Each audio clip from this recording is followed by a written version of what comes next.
যেটা বলছিলাম, আসসালামু আলাইকুম, আমি মোহাম্মদ শাহ আলম ভূঁইয়া। আপনাদের সাথে আজকে রেডবুক ইআরপি ফার্স্ট ক্লাসে আপনাদের সাথে আমি জয়েন করছি।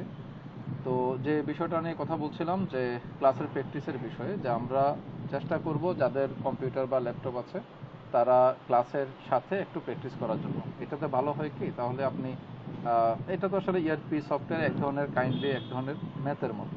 তা আপনি যখন একটা ম্যাথ দেখবেন আপনার কাছে মনে হবে যে হ্যাঁ এটা তো সিস্টেমটা ঠিক আছে, বা আপনার দেখলে মনে হচ্ছে পারি, কিন্তু আপনি যখন একা করতে যাবেন দেখবেন যে আপনার কাছে কিছু বিষয়ে কনফিউশন তৈরি হবে।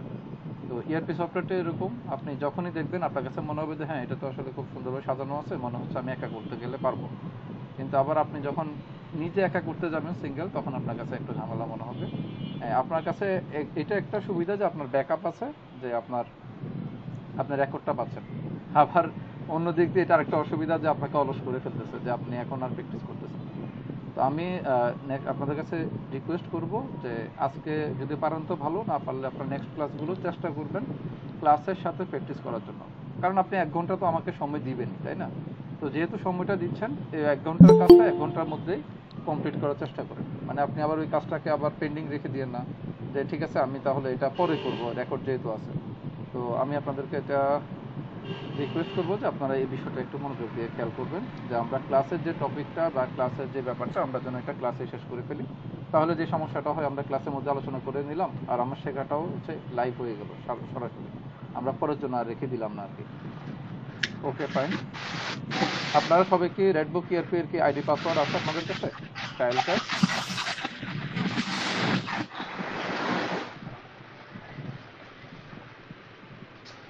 হ্যালো। না ভাইয়া। ওকে, তাহলে হচ্ছে আমি আপনাদেরকে এই আইডি পাসওয়ার্ডগুলো একটু দিয়ে দিচ্ছি, আপনাদের গ্রুপে দিচ্ছি। প্রথমটা হচ্ছে ওয়েব অ্যাড্রেস, পরেরটা হচ্ছে আইডি, পরেরটা হচ্ছে পাসওয়ার্ড। এটা দিয়ে আপনি চাইলে যাদের সম্ভব আর কি, যাদের সামনে ল্যাপটপ বা ডেস্কটপ আছে, আপনারা চাইলে কাইন্ডলি আপনাদের গ্রুপে দেওয়া আছে। প্রথমটা হচ্ছে ওয়েব অ্যাড্রেস trial.redbook.cloud, এখানে হচ্ছে আপনারা দিবেন। এই দেখুন হোম পেজে দেখাচ্ছে, অ্যাড্রেস বারে দেখাচ্ছে trial.redbook.cloud।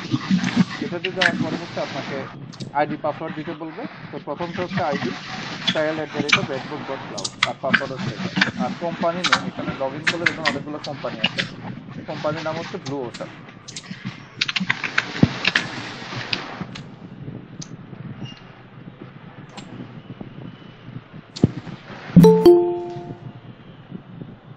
এখানে অনেকগুলো কোম্পানি পাবেন, বাট আপনারা ব্লু ওশান কোম্পানিটা এটা কোথায়, আমরা এখানে কাজ করবো আর কি সবাই।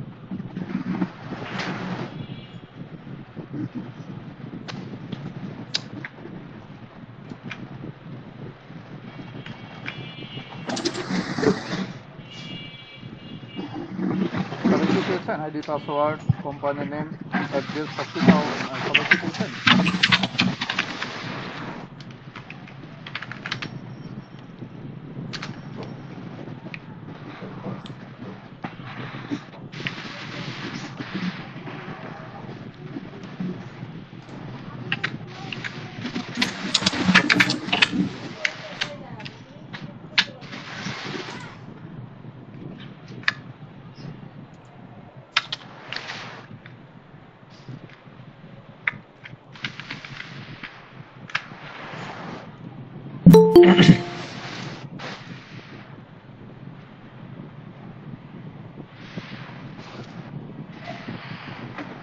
ওকে, তাহলে আপনারা যাদের কাছে মানে যারা ল্যাপটপ বা ডেস্কটপ সামনে আছে, আপনারা তাহলে অলরেডি আমি আশা করবো যে আপনারা লগ ইন করতে পেরেছেন।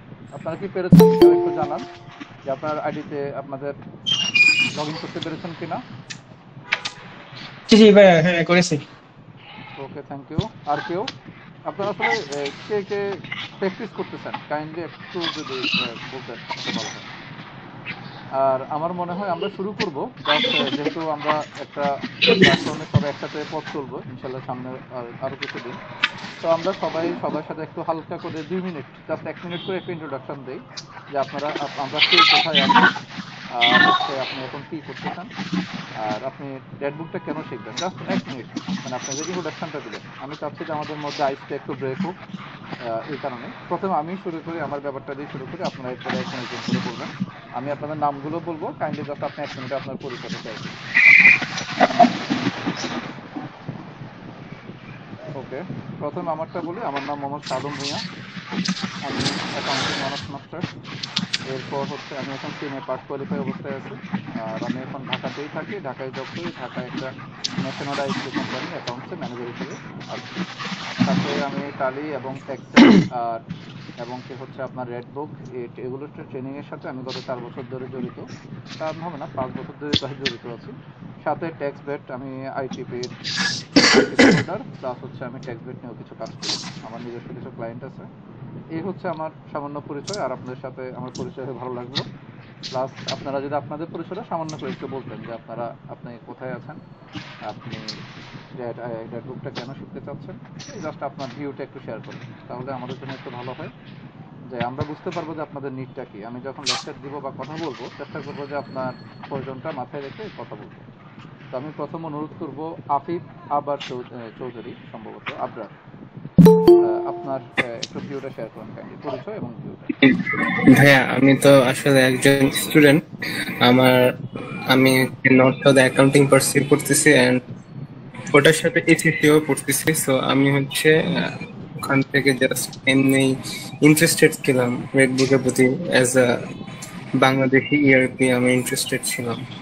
ও, thank you very much Afif ভাই। আমি আপনার উন্নতি কামনা করি। আমি আশা করবো যে আপনি ইনশাল্লাহ একদিন এসএসসি কোয়ালিফাই করবেন। তো নেক্সট হচ্ছে আলমগীর হোসেন। জি, আসসালামু আলাইকুম। আমি আলমগীর হোসেন, বর্তমান দেশবন্ধু গ্রুপে অডিট ম্যানেজার হিসেবে আছি। আমি সিএ পার্ট কোয়ালিফাইড এবং যেহেতু নতুন একটা ইআরপি, সেজন্য একটু শিখতে যাচ্ছি দেশীয় ইআরপি। থ্যাংক ইউ আলমগীর ভাই, ভালো লাগলো, আপনিও প্রফেশনাল।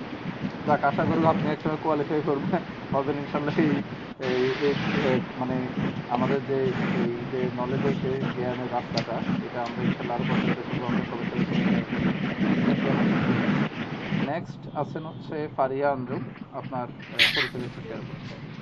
আসসালামু আলাইকুম, আমি ফারিহা আঞ্জুম। আমি কারেন্টলি এসিসিএ পার্সিউ করছি। আমি আর কি রেড বুকসটা শিখছি স্কিলসটা বাড়ানোর জন্য, মানে এটা যাতে স্যার আমার হেল্প করে, এটার জন্য এই ক্লাসটা করা। ওকে, থ্যাংক ইউ আপু। এরপরে হচ্ছে আরেকজন পাচ্ছে, এরপরে গেলমান মিয়া, সম্ভবত। ভাই আপনার পরিচয়টা একটু কাইন্ডলি শেয়ার করুন। জি, হ্যালো, আসসালামু আলাইকুম ভাইয়া। ভাই আমি দুইটা দিয়ে জয়েন করছি আর কি। পিসিতে আপনার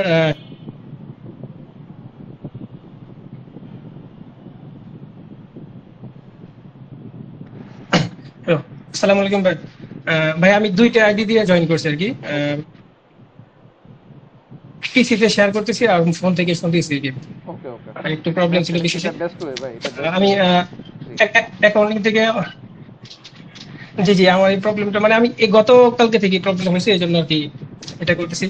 আচ্ছা, আমি অনার্স মাস্টার্স ন্যাশনাল ইউনিভার্সিটি থেকে, আর আউটসোর্সিং একটা ফার্মে কন্টিনিউ করতেছি, প্লাস কুইক বুক এগুলো করতেছি আর কি। আর রেড বুকটা মোটামুটি আমি রিভিউ দেখছি অনেকবারই এবং ভালো লাগছে। তো এই জন্য চাচ্ছি যে এটা নিয়ে একটু স্কিলটা আপডেট করার ওকে জন্য আর কি। ওকে গেলমান ভাই, আপনাকে শুভকামনা। আর আপনি যেটা করতেছেন আসলে অনলাইন ট্রেনিং এর ক্ষেত্রে এটাই হচ্ছে বেস্ট, যেটা আসলে আমিও বিভিন্ন ক্ষেত্রে করে থাকি, যে আমি হচ্ছে মোবাইলে হচ্ছে কানেক্ট থাকি, আর হচ্ছে ল্যাপটপে আমি হচ্ছে প্র্যাকটিস করে আছি। যে কোনো বিষয় আমি যখন কোনো বিষয় অনলাইনে যখন ট্রেনিং করি, আমি জি জি ফলো করি। ভাই, আরেকটা কথা হলো, হ্যাঁ, আরেকটা বিষয় হলো, আমি অফিসটা যেটা করি এটা ওয়ার্ক ফ্রম হোমে। তো আমি মোটামুটি সন্ধ্যা 6টা পর্যন্ত কাজ করছি সকাল থেকে। এই জন্য ল্যাপটপটা অফ ছিল আর কি। তো ফোন থেকে কানেক্ট হয়েছিলাম কোনো ফার্স্টে, সমস্যা নেই, আমি তো বললাম আপনার একটা বেস্ট পরে আবার ল্যাপটপটা এটা অন ভালো। করলাম। আমি তো বললাম আপনার হওয়ার কিছু নেই, আপনি ভালোই করছেন। থ্যাংক ইউ ভাই। এরপরে হচ্ছে আমরা 1 মিনিট করে দাও, আচ্ছা, এটা আর কাছ থেকে আর লাগবে না, শুধু আজকে প্রথম জিনিস আমরা একটু আলোচনা করতেছি, আশা করি আপনার বিরক্ত হবেন না। এরপরে আছে হৃদয় রয়। কাইন্ডলি ভাই আপনার পরিচয় একটু শেয়ার করেন কাইন্ডলি।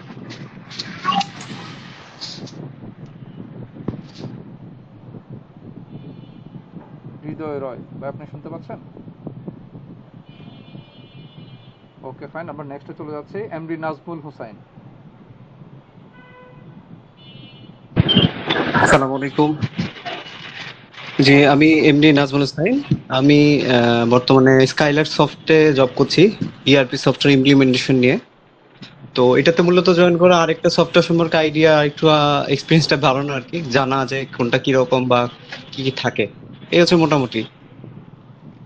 ও আচ্ছা, থ্যাংক ইউ ভাই। আপনি তো অলরেডি ইআরপি ওয়ার্ল্ডেরই লোক, সাথে আমাদের সাথে শেয়ার করলেন। তো আপনার ভিউটা মাঝে মাঝে একটু শেয়ার করেন, আমি মূলত জি জি অবশ্যই, আমি অলরেডি 7 ইয়ার্স আছি ইআরপিতে, দুইটা কোম্পানিতে জব করেছি আর কি। কোন কোন ইআরপি ভাই? আমি প্রথম শুরু করি প্রাইসিস আইটিতে, আর এখন বর্তমানে আছি স্কাইলার সফটে। ওদের মূলত হচ্ছে গার্মেন্টস টেক্সটাইল ইআরপি। ও আচ্ছা, কাস্টমাইজ। জি জি কাস্টমাইজ। আচ্ছা, আর আরেকটা পরেরটা? মানে আমার মূলত কাজ গার্মেন্টস আর টেক্সটাইল ব্যাকগ্রাউন্ডের কাজগুলো আমার করা আর কি। আপনারা কি কস্টিং নিয়ে, প্রোডাক্ট কস্টিং নাকি হচ্ছে ফাইন্যান্স অ্যাকাউন্টস নাকি এসসিএম? ফাইন্যান্স কস্টিংও আছে ওইখানে আলাদা, দুইটা কোম্পানিতে ফাইন্যান্স আছে আলাদা, ইন্টিগ্রেটেড ফাইন্যান্স। ও আচ্ছা আচ্ছা আচ্ছা, ঠিক আছে নাজমুল হাসান ভাই, ইনশাল্লাহ সামনে আরো কথা হবে। আমরা তাহলে একটু আগাই, কেমন? জি অবশ্যই।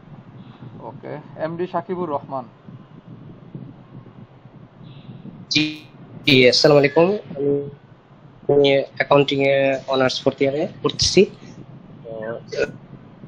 অ্যাকাউন্টিং এ মোটামুটি ইন্টারেস্ট থেকে আমার এটা করা, আর বোনের রেকমেন্ডেশনের জন্যই মূলত এই ট্রেনিংটা। ওকে, থ্যাংক ইউ। জি।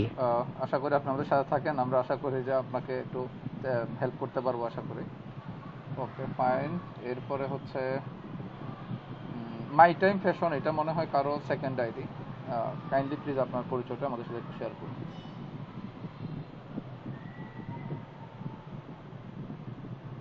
ওকে, এরপরে নেক্সট পারসন রাফি আহমেদ। আসসালামু আলাইকুম। আমি জি বলুন বলুন।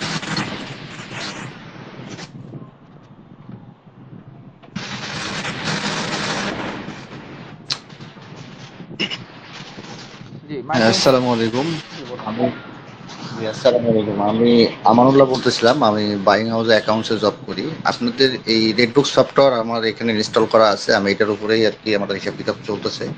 তো যাই হোক, আমি এটাতে প্রায় 70% আর কি জানি, 30% তারপর আর একটু ভালো করে জানার জন্য আর কি, স্কিলটা বাড়ানোর জন্য আমি প্রতিটা ক্লাসে এখানে জয়েন করি।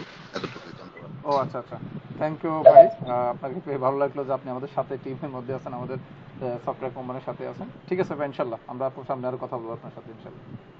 ইনশাল্লাহ ভাই। এরপর হচ্ছে রাফি আহমেদ।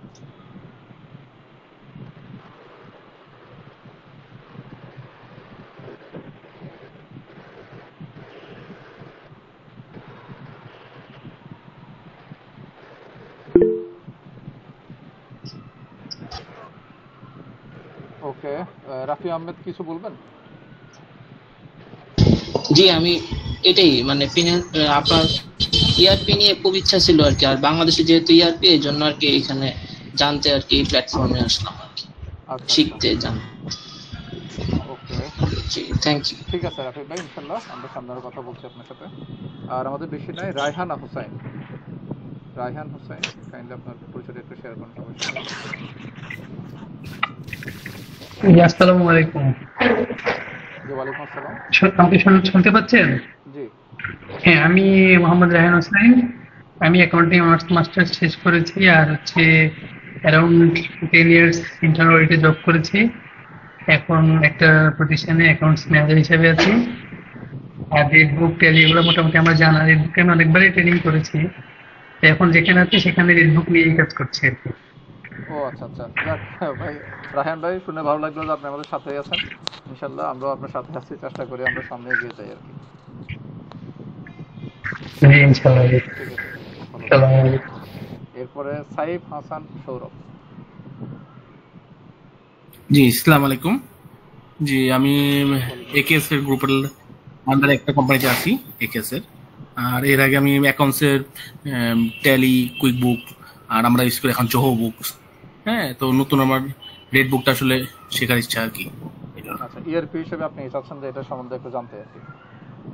হ্যাঁ হ্যাঁ হ্যাঁ, কারণ আমি যেহেতু ট্যালিটা করছি, তো ঠিক আছে সাহেব হাসান ভাই, ইনশাআল্লাহ আমরা সবাই একসাথে চেষ্টা করি যে কি করতে পারি। ওকে, এরপর হচ্ছে তৌহিদ। তৌহিদ ভাই কাইন্ডলি আপনার পরিচয়টা শেয়ার করুন। আসসালামু আলাইকুম এভরিওয়ান, আমি মোহাম্মদ তাওহিদ। আমি বর্তমানে রিসেন্টলি পিএইচডি এবং মাস্টার্স কমপ্লিট করেছি ওয়েস্টওয়ার্থ গভর্নমেন্ট কলেজ থেকে। আমার স্কিল বাড়ানোর জন্য আর নিজেকে আরো দক্ষ করার জন্য আমি আসলে রেডবুক সফটওয়্যারটা শিখতে যাচ্ছি। আশা করি আপনাদের সাথে থেকে অনেক কিছু শিখতে পারবো ইনশাআল্লাহ। হ্যাঁ ইনশাআল্লাহ ভাই, আমরা চেষ্টা করবো আমরা সবার সাথে সবাই নলেজটা শেয়ার করতে। ওকে, আপনি আমাদের সাথে আছেন, আমরা খুশি হলাম। এরপর ফাইনাল পারসন ওয়াহিদুর রহমান।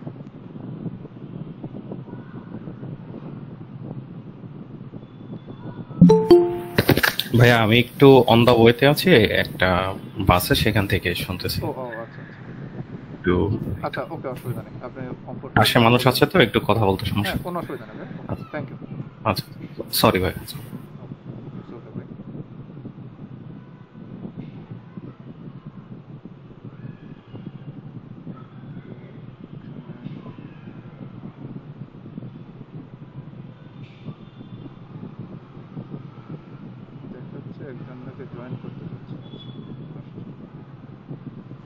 ওকে, আপনাদের সময় দেওয়ার জন্য অনেক ধন্যবাদ। আসলে ব্যাপারটা হচ্ছে আমি দুইটা বিষয় চাচ্ছিলাম, যে অনেক সময় অনলাইন ক্লাসের ক্ষেত্রে যেটা হয় যে মানুষ জড়তা নিয়ে ক্লাস করে, যে তারা কিছু বলতে চায় না, শেয়ার করতে চায় না, একটু আনইজি ফিল করে। হ্যাঁ, তো আমি চাচ্ছিলাম যে আইসটা ব্রেক হোক, আর আমরা যেহেতু সবাই একই পথের যাত্রী, একই বাসে উঠে যেহেতু একই সাথে যাচ্ছি, তো আমি চাচ্ছি যে আমাদের সবার সাথে একটু পরিচয়টা হোক, সবার সাথে সবার একটু কথাবার্তা হোক। হ্যাঁ, আপনারাও আপনার মাইকটা অন করলেন, একটা কথা বললেন, আমিও শুনলাম, আমারটা আপনারা শুনতেছেন, অন্যদেরটা শুনলাম। তো এটার মধ্যে হচ্ছে কি আমাদের সবার সাথে সবার একটা রিলেশন তৈরি হলো, আর আমাদের যাত্রাটা ইনশাল্লাহ এটার জন্য সহজ হবে। তো আমরা অনেক কথা বললাম, এবার কাজে চলে আসি। তো আমি প্রথমে যেটা বলতে চাই আপনাদেরকে, আপনারা এখানে অনেকেই আছেন, আপনাদের কথা শুনে যেটা মনে হয়েছে যে আপনারা অ্যাকাউন্টস অনেক ভালো জানেন এবং এটা সম্বন্ধে অনেকদিন ধরে কাজ করেছেন। রেডবুকও দেখলাম অনেকেই কাজ করছেন বা আগেও করেছেন, আর আদার সফটওয়্যার বা অন্যান্য বিষয় তো জানেনই, এটা নিয়ে কোনো ডাউট নেই। তো আমি প্রথমে যেটা বলতে চাই যে কোনো ইআরপি সফটওয়্যারের ক্ষেত্রে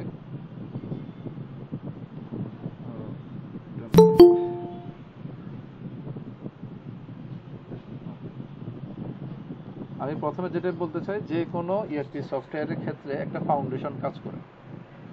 ফাউন্ডেশন তো আপনারা সবাই অবশ্যই জানেন, দেখবেন যে একটা 10 তলা বিল্ডিং কথার কথা, তো ওটার নিচে কিন্তু 30 ফিট বা 40 ফিট বা 50 ফিট বা 3-4 তলা পর্যন্ত একটা ফাউন্ডেশন কিন্তু থাকে। এটার উপর বেস করে কিন্তু আপনার উপরের বিল্ডিংটা দেখা যায়। আচ্ছা, আপনারা এটা আমাকে একটু কাইন্ডলি শেয়ার করেন যে এই ফাউন্ডেশনটা কখন দেয়া হয় আর এটা কি পরে দেখা যায় কিনা। একটা বিল্ডিং এর ফাউন্ডেশনটা কখন দেয়া হয় এবং এটা পরে দেখা যায় কিনা, আমার এই প্রশ্নটার আনসার কেউ দিতে পারবেন?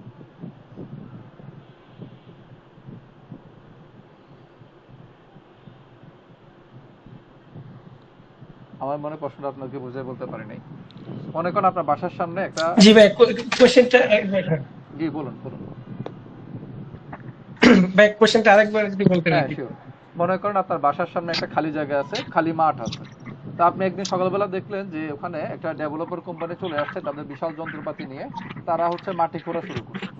মাটি খুঁড়ে কেন, আপনি জিজ্ঞেস করেন যে কি ব্যাপার ভাই, এত সুন্দর মাটি আপনারা কেন নষ্ট করতেছেন?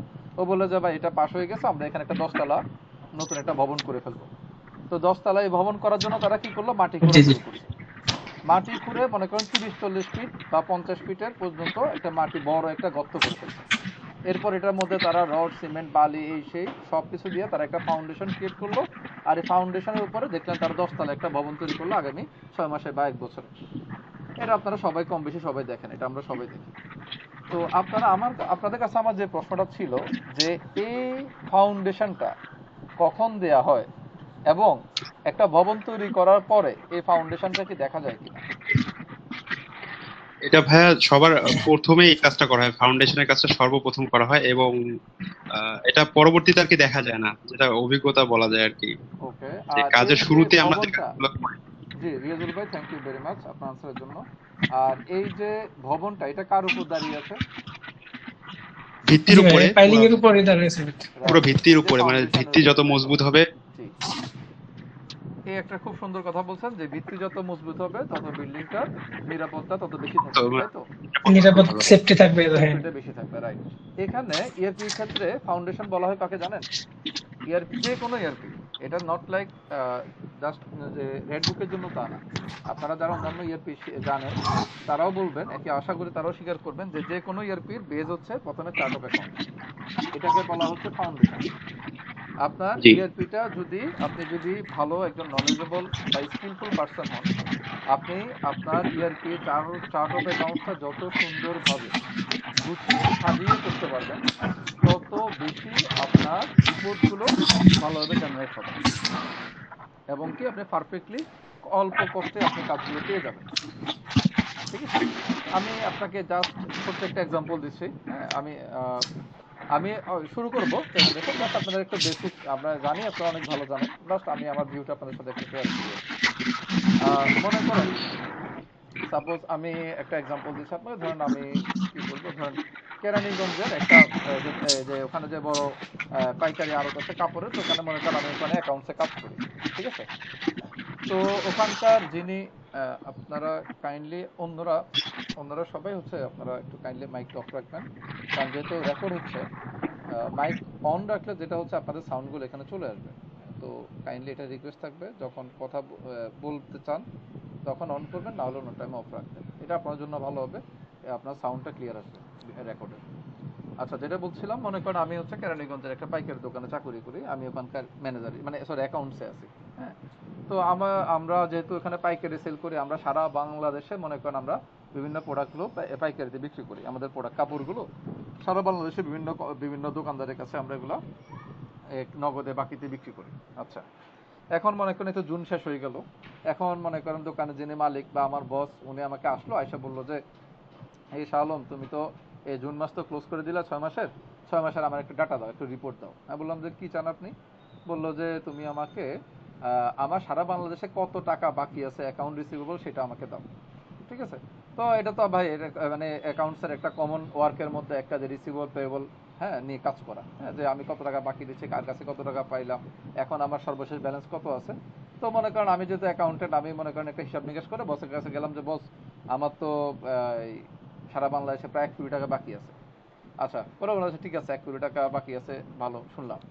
এরপরে সেকেন্ড মনে করেন 5 মিনিট পর আবার ডাকলো, ডাকে বললো যে আচ্ছা 1 কোটি টাকা বাকি আছে, দেখি আমাকে একটা বলো তো যে কোন বিভাগে আমার টাকা বেশি আটকা। দেখেন, সে কিন্তু ভাঙতেছে জিনিসটাকে, 1 কোটি টাকা বা টোটাল টাকা। সে আমাকে সেকেন্ড কোয়েশ্চেন করলো যে আমার কোন বিভাগে। এখন আমার তো চিন্তা করতেছে আচ্ছা তাহলে বিভাগ, তার মানে কয়টা বিভাগ? 8টা বিভাগ আছে। এখন আমার কি করতে হবে? আমার ওই কাস্টমারগুলোকে এখন বিভাগ ওয়াইজ চিন্তা করতে হবে, মানে ফিল্টার। আপনারা যেটা এক্সেলে যারা বলেন তারা হচ্ছে ফিল্টার করে বের করতে পারবেন যে ভাই বিভাগ ওয়াইজ ফিল্টার করলে তো হয়ে যায়। হ্যাঁ, একদম অ্যাবসলিউটলি রাইট। আপনি যদি আপনার ডাটাগুলোকে যদি আপনি সুন্দর মতো সুশৃঙ্খল ভাবে যদি রাখতে পারেন এক্সেলে, তাহলে আপনি ফিল্টার করে ডাটা পেয়ে যাবেন। মনে করেন আমি এক্সেলে রাখি ডাটা, আমি ফিল্টার করে বলে দিলাম যে বস সব বিভাগ দেখলাম, তার মধ্যে দেখলাম যে বস চট্টগ্রাম বিভাগে আমার বাকি টাকাটা বেশি। বললো যে কত? বললাম যে ওখানে 40 লক্ষ টাকা আমি পাই, আর আদার সব বিভাগ মিলে পাই 60 লাখ, টোটাল 1 কোটি। আচ্ছা ঠিক আছে। তো 5 মিনিট পর আবার ডাকলো, আচ্ছা বললো যে চট্টগ্রাম বিভাগে তো কাস্টমার অনেকগুলা, এখন আমাকে এটা বলো যে 60 লক্ষ টাকার মধ্যে কোন দোকানদারে বা কোন জেলাতে আমার টাকাটা বেশি। কারণ চট্টগ্রাম তো একটা বড় বিভাগ, এখানে মনে করেন 5, 6টা, 7টা জেলা আছে, আমার কম বেশি ভুল হইতে পারে ভাই, জাস্ট আলোচনা করব সাপেক্ষে বলতেছি, মানে 5টা 6টা বিভাগ আছে। তো বললো যে 5টা 6টা বিভাগে তোমার তো এখন কোন বিভাগে কোন জেলাতে তোমার টাকা বেশি আছে, সরি বিভাগ না জেলা, চট্টগ্রাম বিভাগে কোন জেলাতে টাকা বেশি আছে, সে এবার এটা প্রশ্ন করছে। তো এটা বলাতে এবার আমি কি করলাম, আবারও সেই ওই আপনাদের শেষ ভরসা, আমাদের অ্যাকাউন্টেন্টদের শেষ ভরসা এক্সেল, ওখানে চলে গেলাম। ওখানে গিয়ে কি করলাম, যদি আমার ডাটাটা সাজানো থাকে যে আমার কাস্টমারের শুধু কাস্টমারের নাম আর বিভাগ রাখলাম না, আমি ওখানে জেলা সহ ইনপুট করছিলাম কথার কথা, তাহলে আমার তো কাজ সহজ, আমি জেলাতে ফিল্টার করে ফেললাম। ঠিক আছে, চট্টগ্রাম বিভাগ প্রথম ফিল্টার করলাম, সেকেন্ড ফিল্টার করলাম যে ঠিক আছে চট্টগ্রাম বিভাগের মধ্যে কোন ফিল্টারে আছে, কোন জেলাগুলো আছে ওগুলো বের করলাম। পরে ওখান থেকে মনে করেন হাই টু লো ভ্যালু দিয়া আমি ওটা নিয়ে আসলাম যে আচ্ছা তাহলে আমি পাইলাম যে কক্সবাজার জেলাতে আমার সবচেয়ে বেশি বাকি আছে। ঠিক আছে বস, এটা বললাম যে বস টোটাল চট্টগ্রাম জেলায় 40 লাখ, তার মধ্যে কক্সবাজার জেলায় আছে বস 15 লাখ। আচ্ছা বস শুনলো, শোনার পরে 5 মিনিট পর আবার ডাক দিল, আচ্ছা চট্টগ্রাম জেলায় তো 15 লাখ টাকা বুঝলাম, এখন ওখানে তো আমার পাইকার আছে 10টা, কোন পাইকারের কাছে সবচেয়ে বেশি টাকা জমা আছে বাকি আছে আমাকে বলো। তখন আপনারা কি করতে হবে, এবার ঢুকতে হবে হচ্ছে জেলা ওয়াইজের মধ্যে ফিল্টার করতে হবে যে আমার এই চট্টগ্রামের যে জেলাগুলো আছে ওখানকার কাস্টমারদের ফিল্টার করতে হবে যে কোন কাস্টমারের মধ্যে হাই টু লো ভ্যালু দিয়ে আমাকে বের করতে হবে যে আমার কোন কাস্টমার টাকা বেশি আছে। তাহলে দেখেন এখানে কিন্তু প্রত্যেকটা ব্যাপার লজিক্যাল। আপনি যখন কর্পোরেটে কাজ করবেন আপনি দেখবেন ম্যানেজমেন্টগুলো তারা এইভাবেই চিন্তা করে, তাদের প্রেজেন্টেশনটা এরকমই থাকে। আমরা যতই মনে করেন ডাটাকে আমি সাজিয়ে গুছিয়ে রাখবো তত বেশি অ্যাকুরেট এবং কনসাইসলি আমি আনসারটা দিতে পারবো এবং দ্রুততর সময়ে। এখন আমি যদি নর্মাল একজন অ্যাকাউন্টেন্ট হই, আমি যদি আমার ডাটাটাকে সুন্দর মতো সাজিয়ে গুছিয়ে না রাখি, আমি যদি শুধু রিসিভেবল মানে কাস্টমার নেম আর অ্যামাউন্ট বুঝি, তাহলে ভাই আমার জন্য কাজটা করা অনেক ডিফিকাল্ট। আমাকে প্রথমে করতে হবে কি প্রত্যেকটা কাস্টমারের সাথে মনে করেন কি বসাইতে হবে, প্রথমে বিভাগ বসাইতে হবে যে এটা কোন বিভাগে অবস্থিত, হ্যাঁ, অথবা এরপর এটা কোন জেলার মধ্যে আছে বাংলাদেশের, এটা মনে করেন ওই দোকানের কোন দোকানের নাম কি, এভাবে করে আমাকে ডাটা সাজাতে হবে। কিন্তু আমি যদি না সাজাই শুধু কাস্টমার নেম আর অ্যামাউন্ট দিয়ে যদি রিসিভেবল তৈরি করি, তাহলে আপনারা আমাকে বলেন আমার পক্ষে কি দ্রুততর সময়ে আনসারটা দেওয়া সম্ভব? আপনাদের কি মতামত বলেন তো, সম্ভব হবে যখন আমাকে জিজ্ঞেস করবে? না ভাই, এটা প্রতিটা কোশ্চেনের জন্য আলাদা আলাদা টাইম ওয়েস্ট করতে হবে, রিসার্চ করে পরে আবার দেখতে হবে আর কি। হ্যাঁ, অনেক টাইম।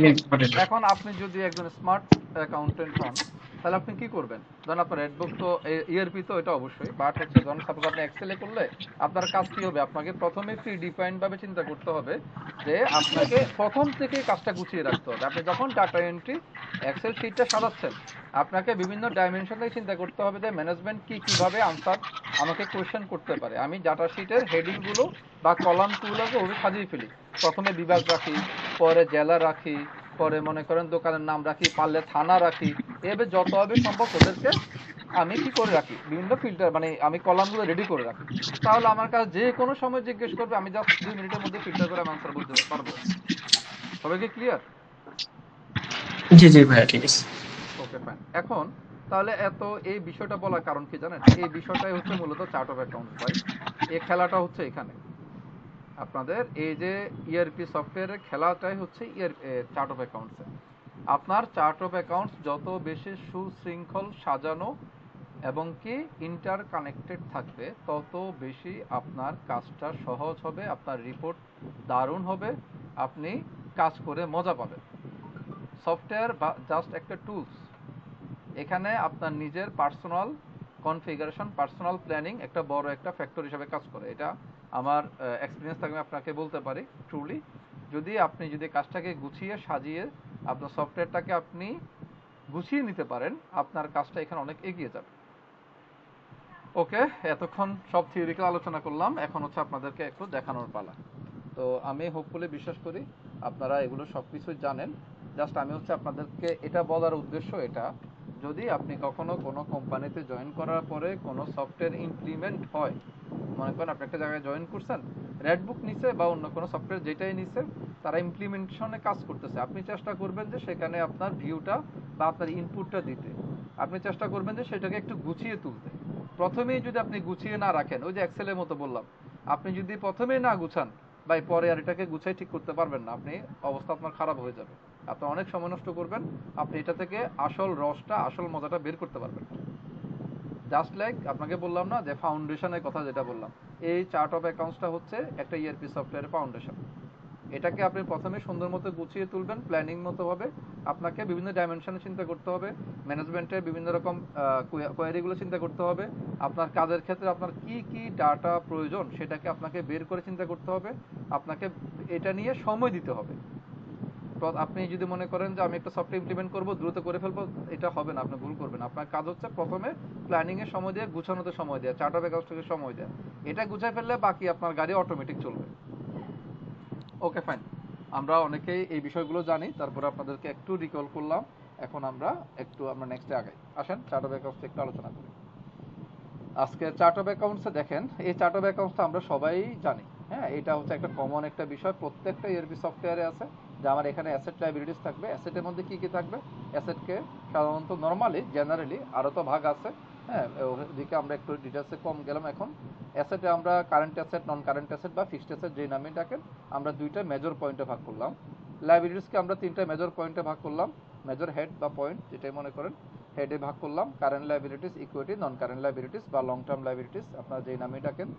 ইনকামকে আমরা আদার বা ইনডাইরেক্ট ইনকাম, আর সেলস বা ডাইরেক্ট ইনকাম, মানে ডাইরেক্ট ইনকাম আর ইনডাইরেক্ট ইনকাম এই দুইটাকে পরে আদার আর সেলসে তারা আলাদাভাবে একটু বোঝানোর জন্য দিচ্ছে। মূলত এটা হচ্ছে ডাইরেক্ট ইনকাম, একটা হচ্ছে ইনডাইরেক্ট ইনকাম। এক্সপেন্সে তারা কিভাবে ভাগ করছে, অ্যাডমিনিস্ট্রেটিভ এক্সপেন্স যেটা ইনডাইরেক্ট এক্সপেন্স হিসেবে কাউন্ট করা হয়, cost of sales direct expense, তারপরে finance cost, income tax, selling and distribution expense, এগুলো হচ্ছে আমাদের মেইন ব্যাপার। এখন দেখেন এখানে প্রত্যেকটার মধ্যে ক্লিক করলে আপনি কিছু ডাটা পাবেন। হ্যাঁ, এখানে তারা প্রি ডিফাইন্ড আপনাকে কিছু ডাটা, কিছু লেজার, এগুলো লেজার না, এগুলো হচ্ছে গ্রুপ আপনাকে ওরা দিয়ে দিছে। মানে কারা? Software company. কেন দিছে আপনাকে? তারা এটা কেন দিছে? এটা আপনার উপকারের জন্য দেয় নাই ভাই, মূলত এটা দিছে তাদের সফটওয়্যারটাকে প্রোগ্রামিং ভাবে লিঙ্ক করার জন্য।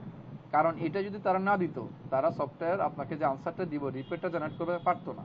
তারা এটা দিতে বাধ্য হয়েছে, যে এটা না দিলে তারা আসলে এটাকে প্রোগ্রামিং করে লিঙ্কটা করতে পারতো না। এটা সবাই আপনাকে দিবে, যে কোনো ইআরপি সফটওয়্যার আপনাকে এটা দিতে বাধ্য, না হলে তাদের সফটওয়্যার দ্বারা মানে তারা সফটওয়্যার থেকে ওই রিপোর্টগুলো জেনারেট করতে পারবে না। আর এগুলো হচ্ছে মূলত মেজর হেড। কারেন্ট অ্যাসেটের মধ্যে কী কী থাকে? Account receivable, advance and prepayments, bank payment, branch বা inter company asset, cash in hand, other receivable, stock hand. Non কারেন্টের মধ্যে কী কী থাকে আমরা একটু পরিচিত হই। ইনটেনজিবল অ্যাসেট থাকে, ইনভেস্টমেন্ট প্রপার্টিজ থাকে, ইনভেস্টমেন্ট প্রপার্টিজ বা ইনভেস্টমেন্ট ফাইন্যান্সিয়াল অ্যাসেট হিসেবে থাকে, প্রপার্টি, প্ল্যান এন্ড ইকুইপমেন্ট থাকে। তারপর লাইবিলিটিসে কী কী থাকে? লাইবিলিটি দেখেন কারেন্ট লাইবিলিটিস, ইকুইটি, নন কারেন্ট লাইবিলিটিস, এগুলো থাকে।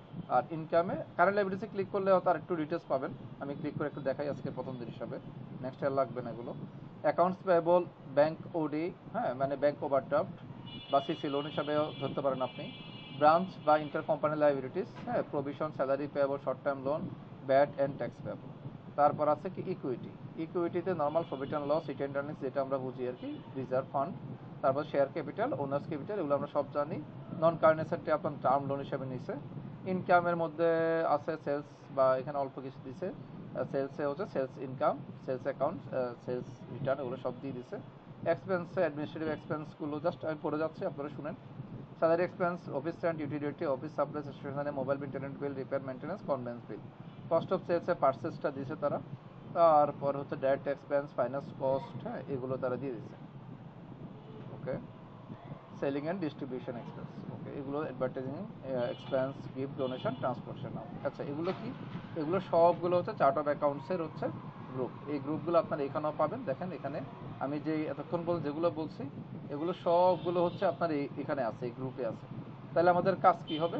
আমাদের কাজ হবে হচ্ছে লেজারগুলোকে আর গ্রুপগুলোকে সাজানো। আপনারা চাইলে এখানে আরও নিউ গ্রুপ তৈরি করতে পারবেন। আমি জাস্ট যদি আপনাকে একটা এক্সাম্পল হিসাবে দিই, ধারণা হিসাবে, আপনারা চাইলেও যেটা বললাম যে আপনারা রিসিভেবলটাকে চাইলে, কথার কথা আমি জাস্ট এক্সাম্পল হিসাবে বলতেছি যে ধারণা দেওয়ার জন্য আপনাদেরকে। ধরেন আমাদের এখানে রিসিভেবল দেখেন, অ্যাকাউন্ট রিসিভেবল কিসে আছে? কারেন্ট অ্যাসেটের আন্ডারে আছে, তাই তো? তো আপনি চাইলে এখানে রিসিভেবলটার মধ্যে আরও কিছু ভাগ করতে পারবেন। যেমন আপনি ধরেন ডিভিশন ওয়াইজ রিসিভেবল একটা গ্রুপ তৈরি করলেন, কথার কথা। এরপর হচ্ছে আপনারা থানা বা উপজেলা ওয়াইজ একটা রিসিভেবল ক্রিয়েট করলেন, মানে একটার আন্ডারে একটা থাকবে, ঠিক আছে? মানে অ্যাকাউন্ট রিসিভেবল, আমি যদি আপনাদেরকে একটা এক্সেলে একটু সময় দিয়ে দেখাই,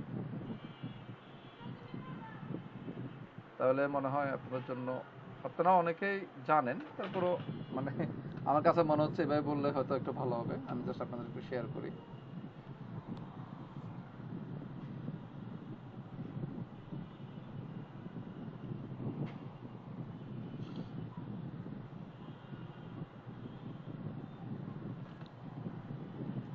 মনে করেন অ্যাকাউন্টস, প্রথম হচ্ছে কারেন্ট অ্যাসেট। আচ্ছা আমি জুমটা বাড়িয়ে দিচ্ছি আপনাদের বোঝার সুবিধার্থে।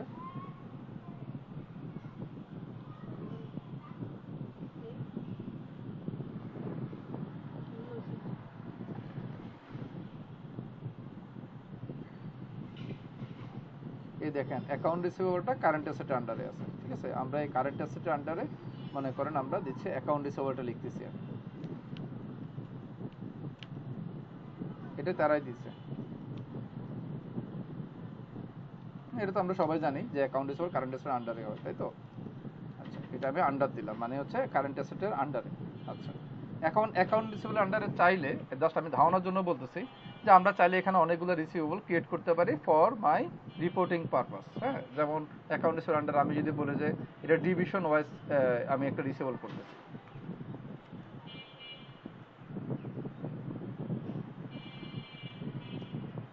এটা কিন্তু আমার সুবিধার্থে। এরপর আমি যদি বলি যে না, আমি এটাকে একটু থানা ওয়াইজ করে ফেলি,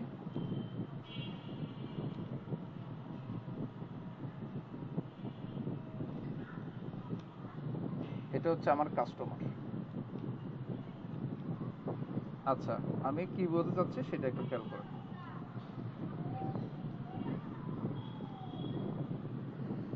ওকে ফাইন, দেখেন কারেন্ট অ্যাসেট হচ্ছে আমার টপ হেড। হ্যাঁ, এটা হচ্ছে আমার মেন জিনিস, এটা হচ্ছে আমার টপ হেড, এটাকে ওরা সফটওয়্যারে দিয়ে দিছে। এটার আন্ডারে আমরা অ্যাকাউন্ট রিসিভেবল, এটার আন্ডারে ডিভিশন ওয়াইজ রিসিভেবল, এগুলো সবগুলো গ্রুপ, এগুলো সবগুলো কিন্তু গ্রুপ। আর এই লাস্টেরটা হচ্ছে লেজার, ঠিক আছে? আচ্ছা, এর আমি কি করতেছি খেয়াল করে দেখেন, আমি কাস্টমার, এটা হচ্ছে প্রথমে হচ্ছে অ্যাকাউন্ট রিসিভেবল, এটা কারেন্ট, এটা তারা দিয়ে দিছে, অ্যাকাউন্ট রিসিভেবল তারা এটা দিছে, এটা কার আন্ডারে আছে? কারেন্ট অ্যাসেট আন্ডারে আছে। আচ্ছা, আমরা আরেকটা গ্রুপ ক্রিয়েট করলাম, ক্রিয়েট নিউ গ্রুপ, এটা হচ্ছে নিউ গ্রুপ, এটা আমরা তৈরি করতেছি। আমরা আরেকটা নতুন গ্রুপ ক্রিয়েট করলাম কার আন্ডারে? অ্যাকাউন্ট রিসিভেবল আন্ডারে, ঠিক আছে? এটা কি দিলাম? Division wise receivable. Division wise receivable বলতে এরকমও হতে পারে যে ঢাকা ডিভিশন, ডিভিশন ওয়াইজটা কেটে দিচ্ছে বোঝার জন্য যে ঢাকা ডিভিশন রিসিভেবল, ঠিক আছে? মানে আমরা অ্যাকাউন্ট রিসিভেবল আন্ডারে এরকম 8টা রিসিভেবল তৈরি করলাম ডিভিশন ওয়াইজ, যে ঢাকা ডিভিশন, চট্টগ্রাম ডিভিশন, এভাবে। আচ্ছা, এরপরে আমরা চাইলে এই ডিভিশনের আন্ডারে আমাদের কি কি আছে, ধরুন আমাদের ওখানে মনে হয় ডিভিশন আন্ডারে কি থেকে থাকে, আমাদের জেলাগুলো থাকে। হ্যাঁ, তাহলে থানা না দিয়ে আমরা এখানে ডিস্ট্রিক্ট দিচ্ছি।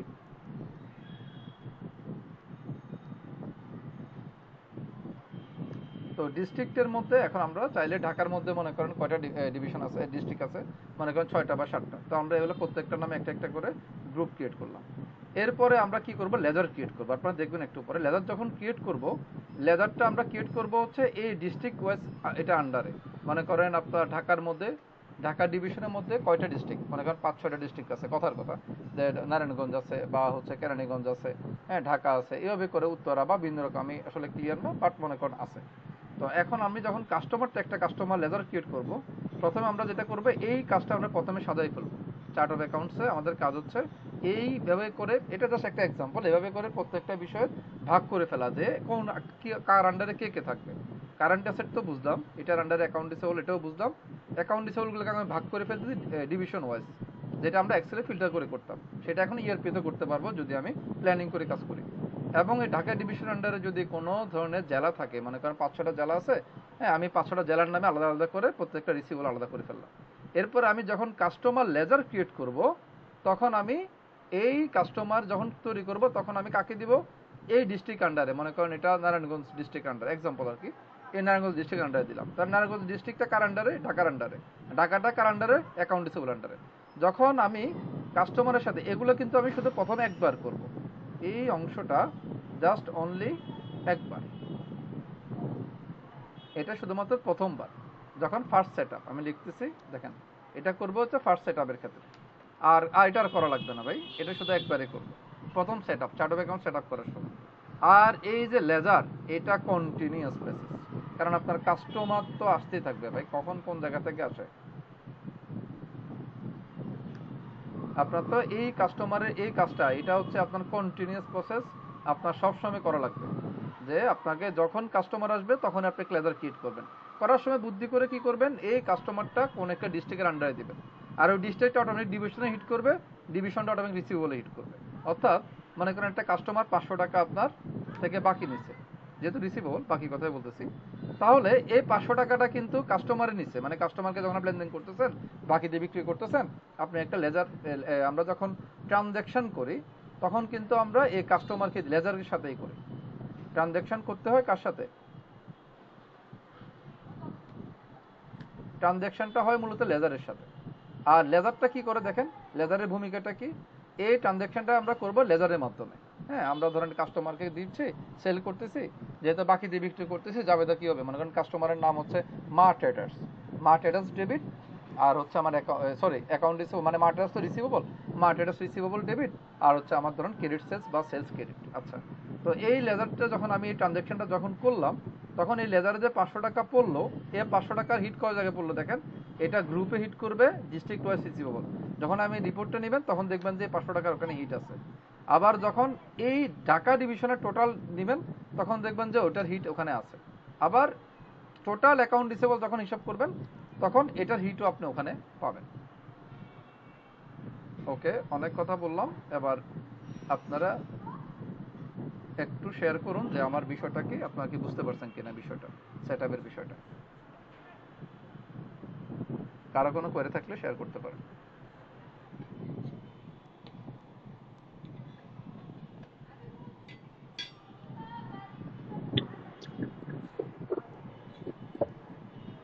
জি ভাইয়া বুঝতে পারছি। ওকে, আমি তাহলে সফটওয়্যারে চলে আসি। ওকে, আমরা তাহলে একটু ফাস্ট আগে এবার।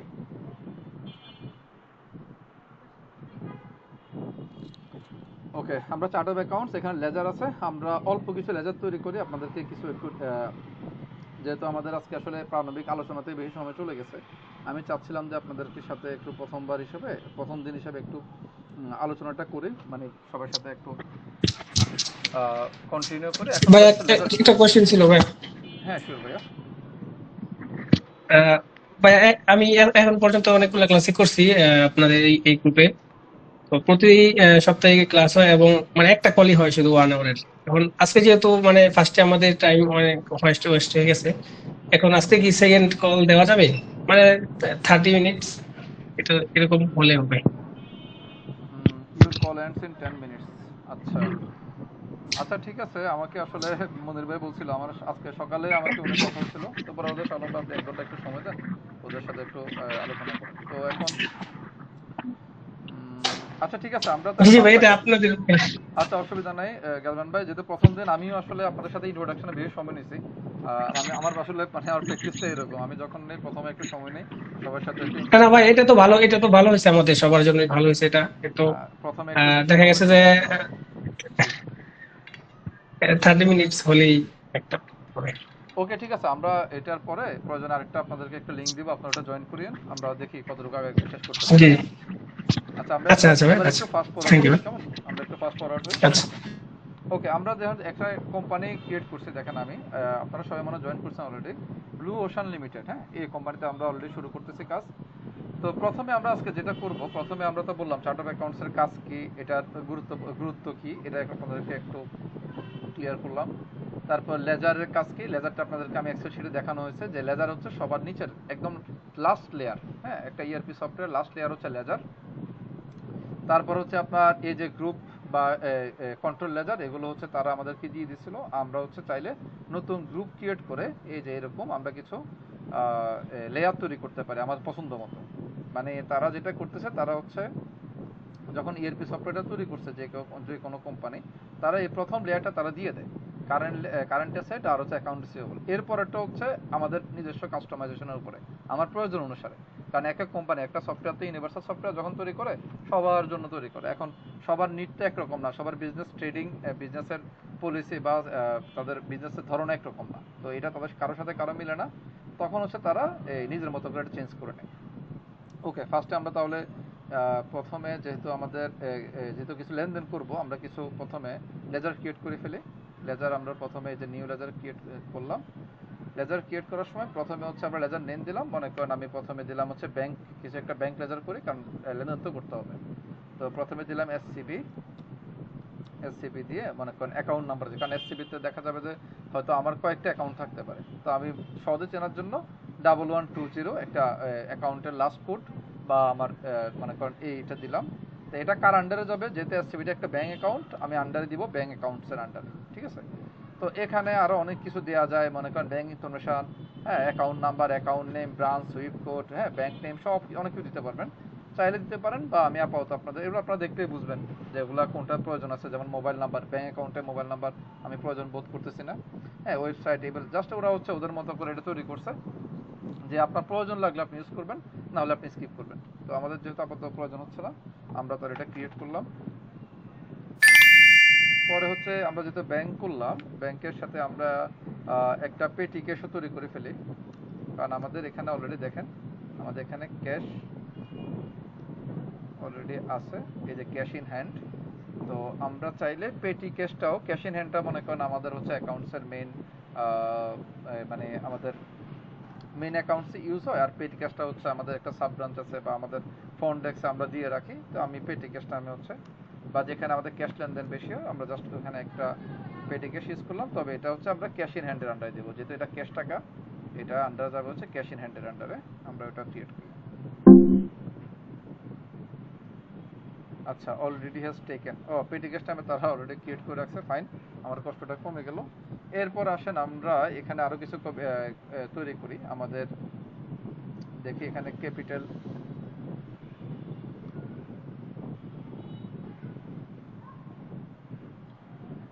ধরুন আমি শেয়ার ক্যাপিটাল নামে আমি একটা ক্যাপিটাল তৈরি করতেছি।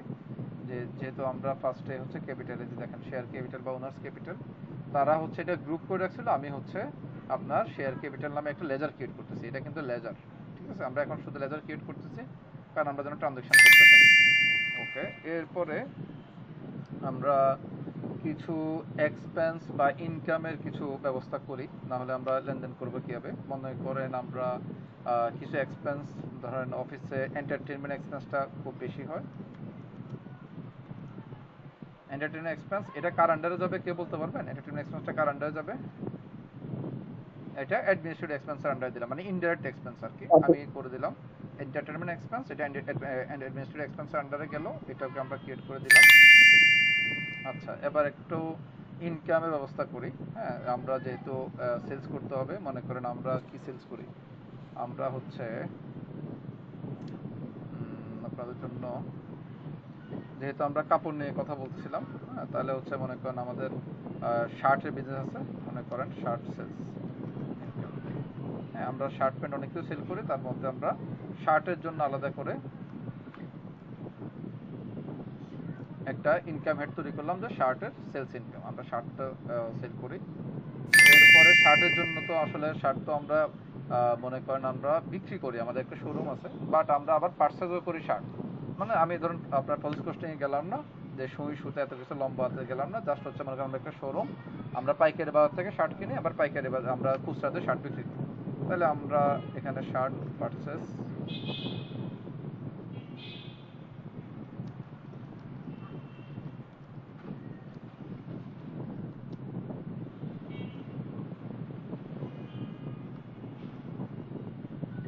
এটা পার্সেস অ্যাকাউন্টে আমরা দিয়ে দিচ্ছি।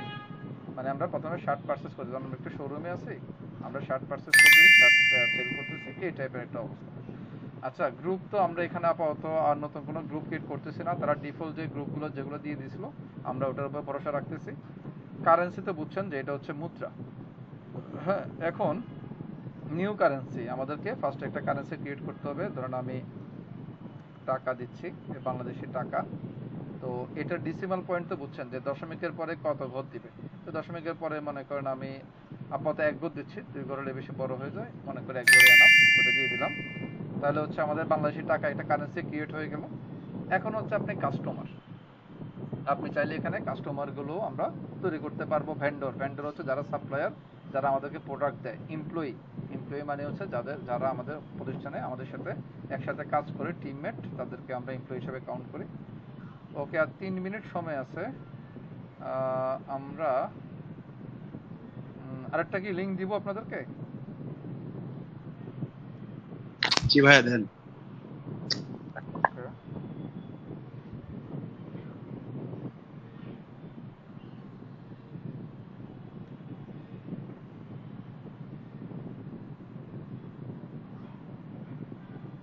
আচ্ছা, আমি লিংকটা এখান থেকে দিচ্ছি, দিয়ে আপনাদেরকে চ্যাট বক্সে দিচ্ছি, আপনারা চ্যাট বক্স থেকে কপি করে নেন।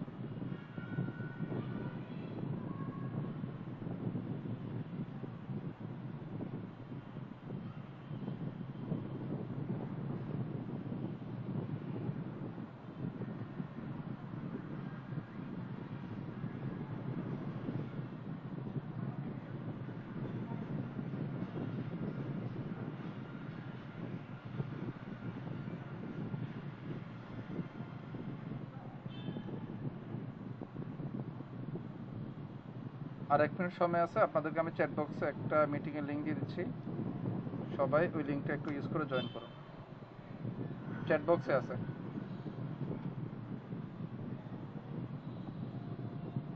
সবাই নতুন লিঙ্কে জয়েন করে ফেলুন।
ওকে, আশা করি সবাই চলে আসছেন আপনারা, আমরা তাহলে শুরু করি।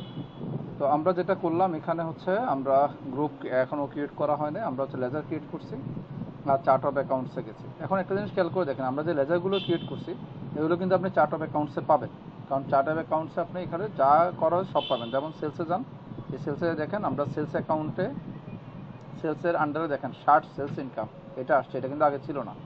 আবার আপনি এই যে অ্যাডমিনিস্ট্রেটিভ এক্সপেন্সের মধ্যে আসেন, এখানে আপনার এন্টারটেনমেন্টটা পাবেন যেটা আমরা তৈরি করছিলাম, হ্যাঁ এটা এখানে আছে। অর্থাৎ চার্ট অফ অ্যাকাউন্টসে আপনি আগে পরে যেসব লেজার যাই করেন আপনি সব কিছুই চার্ট অফ অ্যাকাউন্টসে পাবেন। চার্ট অফ অ্যাকাউন্টসকে বলা হয় এক ধরনের ট্রি এর মতো, ট্রি মানে গাছের মতো, মানে গাছের যেরকম ডালপালা থাকে না যে একটা পরে একটা শাখা উপশাখা, এই চার্ট অফ অ্যাকাউন্টস হচ্ছে একটা গাছের মতো। এখানে আপনি শাখা উপশাখাগুলো পাবেন। শাখা উপশাখা বলতে আমি কি বোঝাচ্ছি, এই যে মনে করেন লায়াবিলিটিস, এটা একটা মনে করেন গাছের বড় কাণ্ড, হ্যাঁ এটার আন্ডারে এটা হচ্ছে শাখা, আর এই শাখার আন্ডারে যেগুলো আছে এগুলো হচ্ছে উপশাখা, হ্যাঁ উপশাখা প্রশাখা আপনারা যেটাই মনে করেন। এইটা হচ্ছে একটা ট্রি, আমরা চার্ট অফ অ্যাকাউন্টসকে মূলত ট্রি নামে ডাকি, যে এখানে হচ্ছে আপনার সব কিছু আপনার আছে, আপনি যা কিছু করছেন, কার আন্ডারে কাকে রাখছেন, কীভাবে আপনি চার্টটা সাজাইছেন, এখানে আপনি সব কিছুই পাবেন। ওকে, লেজারে যেটা বলতেছিলাম, লেজারটা হচ্ছে আমরা নিজেরা ক্রিয়েট করে নিছি অল্প কিছু লেজার দেখানোর জন্য। গ্রুপে আছে কারেন্সি, এটা আমরা ক্রিয়েট করে নিছি। কাস্টমার, এখন আমরা কিছু কাস্টমার ক্রিয়েট করব। দেখেন নিউ কাস্টমার আমরা ক্লিক করলাম, এখানে লেজার নেই। এখন আমি যেহেতু কাপড় মানে শার্ট কিনে আনি, শার্ট বিক্রি করি, তাহলে হচ্ছে আমার কিছু কাস্টমার আছে যারা আমার থেকে শার্ট নিয়ে যায়। মনে কর আমি পাইকারি বিক্রি করি না, খুচরা বিক্রি করি না, পাইকারি বিক্রি করি, তবে রেডিমেড শার্ট বিক্রি করি, মানে কোনো ধরনের প্রসেস কস্টিং মেকিং কোনো কস্ট নাই, জাস্ট হচ্ছে এক জায়গা থেকে পাইকারি দামে আমি কিছু শার্ট কিনে নিয়ে আসি, আবার হচ্ছে আমি এগুলো খুচরো বা ছোটো কোনো পাইকারদের কাছে আমি বিক্রি করি। এখন আমি হচ্ছে আমার কাস্টমার, হ্যাঁ কাস্টমার একটা কাস্টমার, আমি তো একটা কাস্টমারের সাথে বিক্রি করব, তাকে আমি কিছু প্রোডাক্ট যেহেতু আমার সেল করতে হবে, তাকে একটা নতুন একটা কাস্টমার ক্রিয়েট করি। মনে করেন কাস্টমার নাম হচ্ছে মা বস্ত্রালয়, ঠিক আছে, এটা হচ্ছে তার দোকানের নাম আমরা দিলাম। এখন আসেন এটার আন্ডার, হ্যাঁ মা বস্ত্রালয়তে এটা কাস্টমার, এখন এটা কার আন্ডারে দিবেন, এটা হচ্ছে অবশ্যই কাস্টমার অ্যাকাউন্ট রিসিভেবল বা কাস্টমারের আন্ডারে থাকবে, যেহেতু এটা কাস্টমার, তার সাথে তো আমার তো ব্যবসা চলবে, হ্যাঁ লেনদেন চলবে, আমি তাকে সেল করব। এখন আপনি এখানে অল্টারনেটিভ নেম, ইমেল, ওয়েবসাইট, হ্যাঁ মোবাইল, অ্যাক্টিভ ইনঅ্যাক্টিভ, হ্যাঁ তারপর হচ্ছে তার customer vendor information, personal mobile number, অনেকগুলো আছে। এবং আপনি চাইলে এখানে যদি আপনার সেলস পার্সন যদি আপনি অপশনটা অন রাখেন, তাহলে হচ্ছে আপনি চাইলে কাস্টমার সাথে সেলসটাও আপনি তাকে কানেক্ট করে দিতে পারবেন, যে কোন কাস্টমার বা ওই এরিয়ার এই কাস্টমারকে কোন সেল পার্সন দেখছে। এটা অন্য একটা টপিক, জাস্ট আপনাদের বলে রাখতাম যে কাস্টমার ক্রিয়েট করার সময় আপনি চাইলে সেলসম্যানকেও ট্যাগ করে দিতে পারবেন, ঠিক আছে। তো আপাতত আমার লাগতেছে আমি মা বস্ত্রালয় নামে দিলাম, ঠিক আছে, এটাই হচ্ছে আমার কাস্টমারের নেম, আমি হচ্ছে ক্রিয়েট করলাম। এখন আসেন এটা তো হচ্ছে আমার কাস্টমার যাদের কাছে আমি সেল করব। এখন ভেন্ডর আমার সাপ্লায়ার কার, আমি কার কাছ থেকে কিনি, তাকে আমার খুঁজে বের করতে হবে। তো আমি এটা নিউ একটা দিলাম। তো আমি কার কাছ থেকে কিনি, আমি মনে করেন আপনার মদিনা স্টোর থেকে কিনি, তার কাছ থেকে আমি কাপড়গুলো কিনে নিয়ে আসি, সে হচ্ছে আমার সাপ্লায়ার বা অ্যাকাউন্টস পেয়েবল, ঠিক আছে। তো এই তাকে আমি একটা নিউ লেজার, এটা কিন্তু একটা লেজার, দেখেন এখানে ভেন্ডর নামে আছে, ভেন্ডর নামে দেওয়ার উদ্দেশ্য হচ্ছে সেটা যে অ্যাকাউন্টস পেয়েবল বা সাপ্লায়ার আন্ডারে, এই কারণে আপনাকে সহজ করে দিচ্ছে, কিন্তু মূলত আসলে এটা একটা লেজার ক্রিয়েট করতেছি আমি, ঠিক আছে, আমি এটাকে ক্রিয়েট করে ফেলতেছি।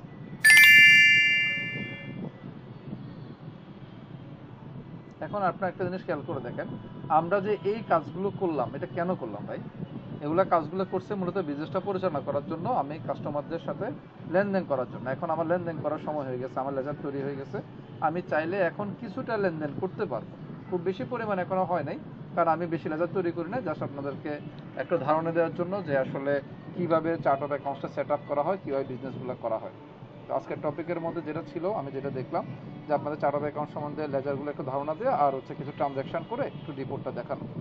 তো আমরা ফার্স্ট স্টেপ কমপ্লিট করছি, যে আমার চার্ট অফ অ্যাকাউন্টস হয়ে গেছে। এখন আমার সেকেন্ড স্টেপে চলে আসতে হবে, সেটা হচ্ছে আমাকে কিছু ট্রানজ্যাকশন করতে হবে, লেনদেন করতে হবে, তাহলে হচ্ছে আমার ব্যালেন্স শিট বা প্রফিট অ্যান্ড লসটা রিপোর্টটা জেনারেট হবে। আমি ট্রানজ্যাকশন করা ছাড়া তো কিছুই হবে না, কারণ আমার এখনো কোনো লেনদেনই হয় না, আমি একটা বিজনেস ওপেন করতেছি এখন। ওকে, আসেন ট্রানজ্যাকশনে ক্লিক করলাম। প্রথমে যেটা করতে হবে, আমি এখানে দেখেন আমার কি কি আছে, এখানে ট্রানজ্যাকশানে গেলে আপনার দেখবেন রিসিপ্ট আছে, পেমেন্ট আছে, কন্ট্রা আছে, জার্নাল আছে, স্টক জার্নাল আছে, রেকারিং ট্রানজ্যাকশন আছে, পার্সেস ইনভয়েস, সেলস ইনভয়েস, পস, ইম্পোর্ট ট্রানজ্যাকশন, এগুলো সব কিছু আছে। তো সাধারণত যেটা করতে হয় যে রিসিপ্ট, পেমেন্ট, হ্যাঁ, এগুলো হচ্ছে আমরা লেনদেন, টাকা পয়সা আনানোর জন্য। আপনি তো জানেন রিসিপ্ট ভাউচার মানে কাজ কি? রিসিপ্ট ভাউচার মানে হচ্ছে আমি যখন কোনো ধরনের লেনদেন বা টাকা পয়সা আমি রিসিভ করব, ওটা ব্যাংকে হোক ক্যাশে হোক, সেই ক্ষেত্রে আমি রিসিপ্ট ভাউচার ইউজ করব। এখন বলতে পারেন যে আমি তো রিসিপ্ট শুধু ক্যাশ ব্যাংক ছাড়া অন্যভাবেও করতে পারি, যেমন আমি বাকিতেও তো কোনো সেল করতে পারি। কথার কথা, আমি যে পণ্য সবসময় টাকা দিয়ে সেল করবো তা তো না, অনেক সময় বাকি হবে না, হ্যাঁ বাকি হতে পারে। সেই ক্ষেত্রে বাকির জন্য সফটওয়্যার আলাদা সিস্টেম করছে, সেটা হচ্ছে জার্নাল। আপনি বাকিগুলো জার্নালে নিয়ে যাবেন, কিন্তু আপনার এই রিসিপ্ট পেমেন্ট মানে হচ্ছে আপনাকে ক্যাশ অর ব্যাংক রিসিপ্ট, আর পেমেন্ট মানে হচ্ছে ক্যাশ অর ব্যাংক পেমেন্ট, মানে টাকা আপনাকে বাড়তে হবে কমতে হবে। যদি বাড়ে তাহলে আপনি রিসিপ্ট ভাউচার দেবেন, আর যদি ব্যাংকে বা ক্যাশে কমে তাহলে আপনি পেমেন্ট ভাউচার দেবেন। কথাই ক্লিয়ার না? কারো বুঝতে অসুবিধা হচ্ছে?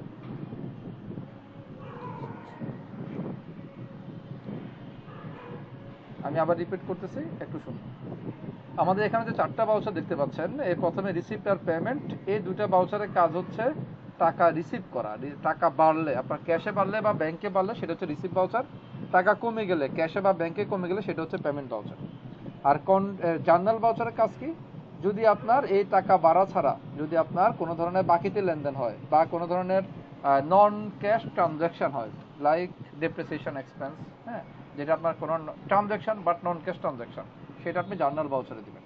আর কন্ট্রা ভাউচার বলতে কোনটা বোঝায়? যেটা হচ্ছে আপনার bank to cash, cash to bank, মানে আপনার ব্যাংকের টাকা ক্যাশে আসছে, অথবা ক্যাশের টাকা ব্যাংকে জমা দিচ্ছেন, অথবা ব্যাংক টু ব্যাংক ট্রান্সফার হয়েছে, অথবা ক্যাশ টু পেডি ক্যাশ ট্রান্সফার হয়েছে, সেই ক্ষেত্রে হচ্ছে কন্ট্রা ভাউচার। সবাইকে ব্যাপারটা ক্লিয়ার? বুঝতে পারছেন? জি জি ভাই, বুঝতে পারছি। Thank you very much. এখন আসেন আমরা কিছু রিসিপ্ট ভাউচার করি, আগে কিছু টাকা পয়সা ক্যাশে অ্যাড করি, নাহলে তো আমরা কাজ করতে পারবো না। আমরা ট্রানজ্যাকশানে গেলাম, রিসিপ্ট ভাউচারে গেলাম। ওকে, রিসিপ্ট ভাউচারে দেখেন এখানে কি কি আছে। প্রথমে আপনাকে একটু সহজ করে দিছে কাজটা। কমন মানে হচ্ছে আপনার এখানে ক্যাশ ব্যাংক দুটাই আছে, আর শুধু ক্যাশ হলে এটা, ব্যাংক হলে এটা। আপনি কমন চাইলে সবই করতে পারবেন। এখানে ডেট দিতে পারবেন, মনে করেন আপনার ধরুন আমি সাপোজ জুলাই 1 তারিখ দিলাম। তারপর হচ্ছে এখানে গ্রুপ, কোন গ্রুপের আন্ডারে আছে, হ্যাঁ, এটা আপনি দিতে পারেন। আপনি চাইলে গ্রুপটা, আমার মনে হয় গ্রুপটা আপাতত না দিলেও চলে, কারণ আমরা যেহেতু লেজার নিয়ে কাজ করব। আমি গ্রুপটাকে আবার দেখেন সেটিংয়ে আপনি কি কি অপশন আপনার প্রয়োজন, কি কি অপশন প্রয়োজন নেই, সেটাকে আপনি চেক আনচেক করতে পারবেন। যেটা প্রয়োজন সেটাকে আপনি চেক মানে টিক দিবেন, আর যেটা অপ্রয়োজন বা আপনার প্রয়োজন হবে না, মনে করতেছেন আপাতত লাগবে না, সেটাকে আপনি আনচেক করে দিবেন। আমি আমার গ্রুপটাকে আমি চেঞ্জ করে ফেলতেছি, কারণ কি আমার গ্রুপটা করার দরকার নেই আসলে, আমি লেজার নিয়ে কাজ করবো। কারণ লেজারে হিট করলে, আমি তো বললাম এটা উপরে, মানে আমার গ্রুপে অটোমেটিক হিট করবে। সো আমার গ্রুপ সিলেক্ট করা কিছু নয়, আমার কাজ হচ্ছে সঠিকভাবে লেজারগুলো সিলেক্ট করা। তো আমি এটাকে সেভ দিয়ে আমি হচ্ছে আমার এখান থেকে শুধু লেজারটা রাখলাম, গ্রুপটাকে সরাই ফেললাম। এখন আসেন আমি হচ্ছে লেজার করতেছি, রিসিভ করব টাকা।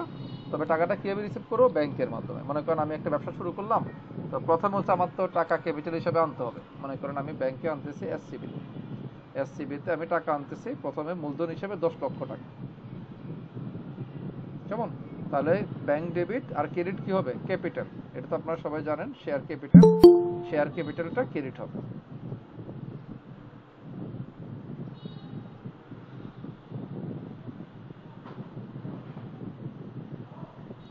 তো শেয়ার ক্যাপিটালটা আমি ক্রিয়েট করলাম। দেখেন প্রথমে হচ্ছে আমরা তো সবাই জানি যে একটা ব্যবসা প্রতিষ্ঠানের মধ্যে মূলধন আনয়ন করলে কি হবে? ব্যাংক বা ক্যাশ ডেবিট, মূলধন ক্রেডিট। তো এসসিবি মানে এটা ব্যাংক অ্যাকাউন্টে আমি 10 লক্ষ টাকা আনলাম আর শেয়ার ক্যাপিটাল আনলাম। এখন একটা জিনিস এখানে দেখেন, রেডবুক ইআরপির একটা খুব ভালো একটা মানে অপশন বলতে ভালো একটা ফিচার যেটা আমার খুব পছন্দ, এটা ভালো ভালো সব ইআরপিতেই থাকে। সেটা হচ্ছে এখানে রানিং ব্যালেন্সটা দেখা যায়। যে দেখেন আমার এসসিবিতে এখন কোনো টাকা নেই, 0 টাকা, ক্যাপিটালে কোনো টাকা নেই, 0। হ্যাঁ, কিন্তু পরে আপনি এই 10 লক্ষ টাকা এন্ট্রি দেওয়ার পরে আপনি দেখবেন যে এই টাকাটার এই এসসিবির ব্যালেন্স হয়ে গেছে তখন 10 লাখ। মানে আপনি যখন কাজ করবেন তখন সে এই রানিং ব্যালেন্সটা এখানে দেখাবে। ঠিক আছে, এটা আপনাকে একটু ডিসিশন নিতে মানে একটু হেল্প করবে আর কি। ওকে, আমি তাহলে প্রথমে টাকাটা আমার পিরিয়ড ইসলাম না সলভ, থ্যাংক ইউ। এবার আসেন, তাহলে প্রথমে আমরা কি করলাম? এখানে আমার 10 লক্ষ টাকা ক্যাপিটাল নিয়ে আসছি। কেমন, আমি একটা পাস ফরওয়ার্ড হচ্ছে, আপনার একটু মনোযোগ দেন আবার। তো আমি প্রথম ক্যাপিটাল আনার পর আমার পরের কাজ কি? আমার কাজ হচ্ছে, আমার মনে করেন আমি চাচ্ছি যে আমার 10 লক্ষ টাকা তো ব্যাংকে আছে, আমি টাকা কিছু পেটি ক্যাশে নিয়ে আসি, কারণ আমার তো ব্যবসা বাণিজ্য করা লাগবে। তো প্রথমে কিছু টাকা ব্যাংক থেকে নিয়ে আসি। তাহলে আমাকে এটা কি করতে হবে? আমি তো বলছি যে আমার টাকা ব্যাংকে যায়, ব্যাংকের টাকা ব্যাংকে আসে বা ক্যাশে আসে, মানে ক্যাশ টু ব্যাংক অথবা ব্যাংক টু ক্যাশ অথবা ব্যাংক টু ব্যাংক অথবা ক্যাশ টু ক্যাশ, মানে আমার টাকা কোথাও যায় নাই, টাকা আমার কাছে আছে, জাস্ট হচ্ছে সে পজিশন চেঞ্জ করতেছে। সেই ক্ষেত্রে আমি দিব কন্ট্রা ভাউচার। কন্ট্রা ভাউচার, হ্যাঁ, এটা হচ্ছে কন্ট্রা ভাউচার, কারণ টাকাটা কোথাও বাইরে যায় না, টাকাটা আমার কাছেই আছে, বাট আমি জাস্ট পজিশন চেঞ্জ করছি। এটাকে ক্যাশে ছিল ব্যাংকে নিয়ে গেছি, ব্যাংকে ছিল ক্যাশে নিয়ে গেছি, অথবা এক ব্যাংক থেকে আরেক ব্যাংকে, অথবা এক ক্যাশ থেকে আরেক ক্যাশে, টাকা আমার কাছে আছে, বাইরে যায় না, সেটা হচ্ছে কন্ট্রা ভাউচার। তো আমি প্রথমে এখানে যেটা করব যে আমার গ্রুপটাকে আমি প্রয়োজন মনে করতেছি না, আমার গ্রুপ লাগবে না, আমি কাজ করবো লেজার দিয়ে। আমি প্রথমে এটাকে এই যে সেটিংয়ে গিয়ে গ্রুপটাকে আনডো করে দিলাম। তো আমি টাকাটা প্রথমে কোথায় নিয়ে যাচ্ছি? আমি মনে করেন আপনার প্রথমে মেইন ক্যাশে নিয়ে যাচ্ছি। 10 লক্ষ টাকা তো আমার এখানে ছিল, আমি 1 লক্ষ বেশি না 50,000 টাকা আমার পেটি ক্যাশে আমি ট্রান্সফার করতেছি। তাহলে ডেবিট হচ্ছে মেইন ক্যাশ আর ক্রেডিট হচ্ছে এসসিবি থেকে 50,000 টাকা আমি কোথায় ট্রান্সফার করতেছি? মেইন ক্যাশে। কেমন? তো এখানে ন্যারেশনটা হচ্ছে অ্যাকাউন্টেন্টদের বন্ধু, ঠিক আছে? এটার কাজকে, এটা হচ্ছে আপনার নোট। আপনার এখানে সফটওয়্যার তো কোনো কিছু আপনাকে নিজের মতো করতে, লিখতে সুযোগ দিবে না, ওরা একটা প্রোগ্রাম করে দিচ্ছে, আপনাকে ওই প্রোগ্রাম হিসাবে চলতে হবে। বাট এই জায়গাটা হচ্ছে আপনার নিজের নোট রাখার জায়গা। এই জায়গাটা আপনাকে অনেক ঝামেলা থেকে বাঁচাবে যদি আপনি জায়গাটাকে ঠিক মতো ইউজ করেন। কমন ন্যারেশনে আপনি চাইলে দিতে পারেন যে ব্যাংক টু ক্যাশ বা ক্যাশ টু ব্যাংক, বা কার মাধ্যমে নিয়ে আসছেন, কেন নিয়ে আসছেন, মানে কোনো ধরনের যদি নোটস থাকে আমি দেখে দিলাম, সেটা হচ্ছে আপনি এই নোটসটা আপনি এই জায়গায় ফুটনোট হিসাবে ইউজ করবেন। তাহলে পরবর্তীতে কোনো কিছু খোঁজার প্রয়োজন হলে বা ডিটেলস জানার প্রয়োজন হলে যে কোনো ট্রানজ্যাকশন আপনি এখান থেকে বুঝতে পারবেন যে আচ্ছা এই ট্রানজ্যাকশনটা কেন করা হয়েছে, কারণ 5 বছর পরে 2 বছর পরে আপনার নামানো নাও থাকতে পারে। আপনি এখানে আপনার সেভের জন্য আপনি এখানে সবসময় ডাটা দিয়ে রাখবেন। ওকে, আমি তাহলে এটাকে সেভ করতেছি।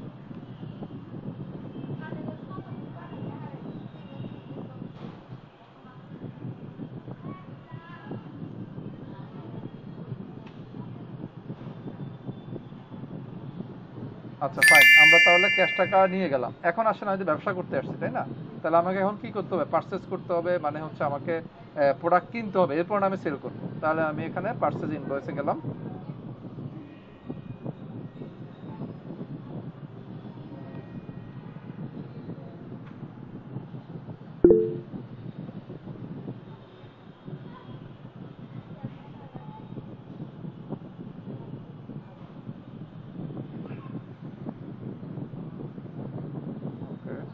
এক ভাই বললো যে রিসিভ করার জন্য। আচ্ছা ওকে, আমরা এখানে দেখেন আমরা পারচেজ ইনভয়েসে গেলাম। পারচেজ ইনভয়েসে গিয়ে আমাদের সিলেক্ট গ্রুপ, এখানে হচ্ছে আমরা যদি আমরা যেটা পারচেজ করতেছি অ্যাকাউন্টস পেয়েবলটা দিতে পারি। আর সাপ্লায়ার আমি কার থেকে কিনতেছি? মদিনা স্টোর থেকে কিনতেছি, ঠিক আছে? আচ্ছা এখন দেখেন এখানে কি কি আছে। এখানে চাইলে আপনি আইটেম গ্রুপ, যেহেতু আমরা এখন আইটেম ক্রিয়েট করে নেই কারণ আইটেমটা এখনো আসে নাই, হ্যাঁ আপনার আইটেমটা এখানে আসে নাই, গোডাউন, কোয়ান্টিটি, এগুলো যদি আপনি যখন স্টক ক্রিয়েট করবেন তখন পাবেন। বাট আমরা এখন যেটা করতে পারি, আমরা পারচেজের মাধ্যমেও করতে পারি, কিন্তু যেহেতু আমার এখন স্টক নাই, তো আমি যেটা করব সেটা হচ্ছে আমি জার্নালের মাধ্যমে করব। জার্নালের মাধ্যমে আমি ফার্স্টে কিছু প্রোডাক্ট কি করি, আমি কিছু প্রোডাক্ট পারচেজ করি, কারণ আমার তো ভাই ব্যবসার মধ্যে কিছু প্রোডাক্ট নিয়ে আসতে হবে, তাই না? তো আমি প্রথমে যেহেতু জার্নালের মাধ্যমে আনতেছি, আমি কিছু প্রোডাক্ট পারচেজ করব, সেটার জন্য আমি এটা সেটিং থেকে গ্রুপটা লক করে দেবো, এটা আমার দরকার নাই। আচ্ছা প্রথমে হচ্ছে আমি কিছু প্রোডাক্ট পারচেজ করতেছি। তাহলে এখানে হচ্ছে আমার পারচেজ অ্যাকাউন্ট, দেখেন শার্ট পারচেজ এক্সপেন্স নামে আমাদের কিন্তু একটা কি করা ছিল, আমরা একটা পারচেজ অ্যাকাউন্ট তৈরি করে রাখছিলাম। এখানে ডেবিট, মনে করেন কত টাকার প্রোডাক্ট কিনতেছে, 4,50,000 টাকা আমি প্রোডাক্ট পারচেজ করতেছি, হ্যাঁ ডেবিট। এখন ক্রেডিটে আপনি এই টাকাটা আপনি দেখেন মেইন ক্যাশ টাকা দিয়ে পেমেন্ট করতে পারেন, যদি বলেন যে না আর এটা অ্যাকাউন্টস পেবলের মাধ্যমে করবেন তাও পারবেন, যদি বলেন যে না মদিনা স্টোরের মাধ্যমে আমি মদিনা স্টোর থেকে পারচেজ করতেছি ক্রেডিটে, তাও পারবেন। অর্থাৎ আপনি যদি এখানে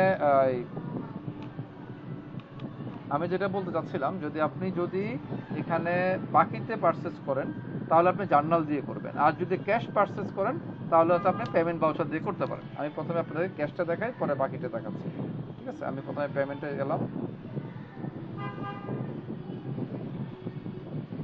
ওকে, প্রথমে একটা খেয়াল করে দেখেন,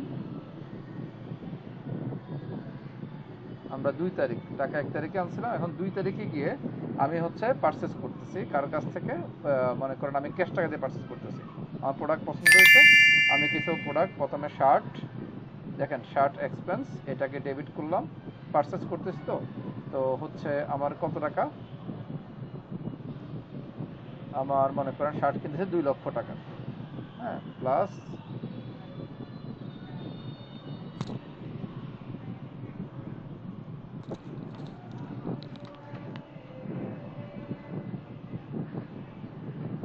এখানে হচ্ছে আমি যেহেতু পেমেন্ট করতেছি, আমার তো টাকা যাবে, মনে করেন আমি ব্যাংক থেকে করতেছি, আমি ডাইরেক্ট এসসিবি অ্যাকাউন্ট থেকে টাকা দিয়ে দিচ্ছি, কত টাকা,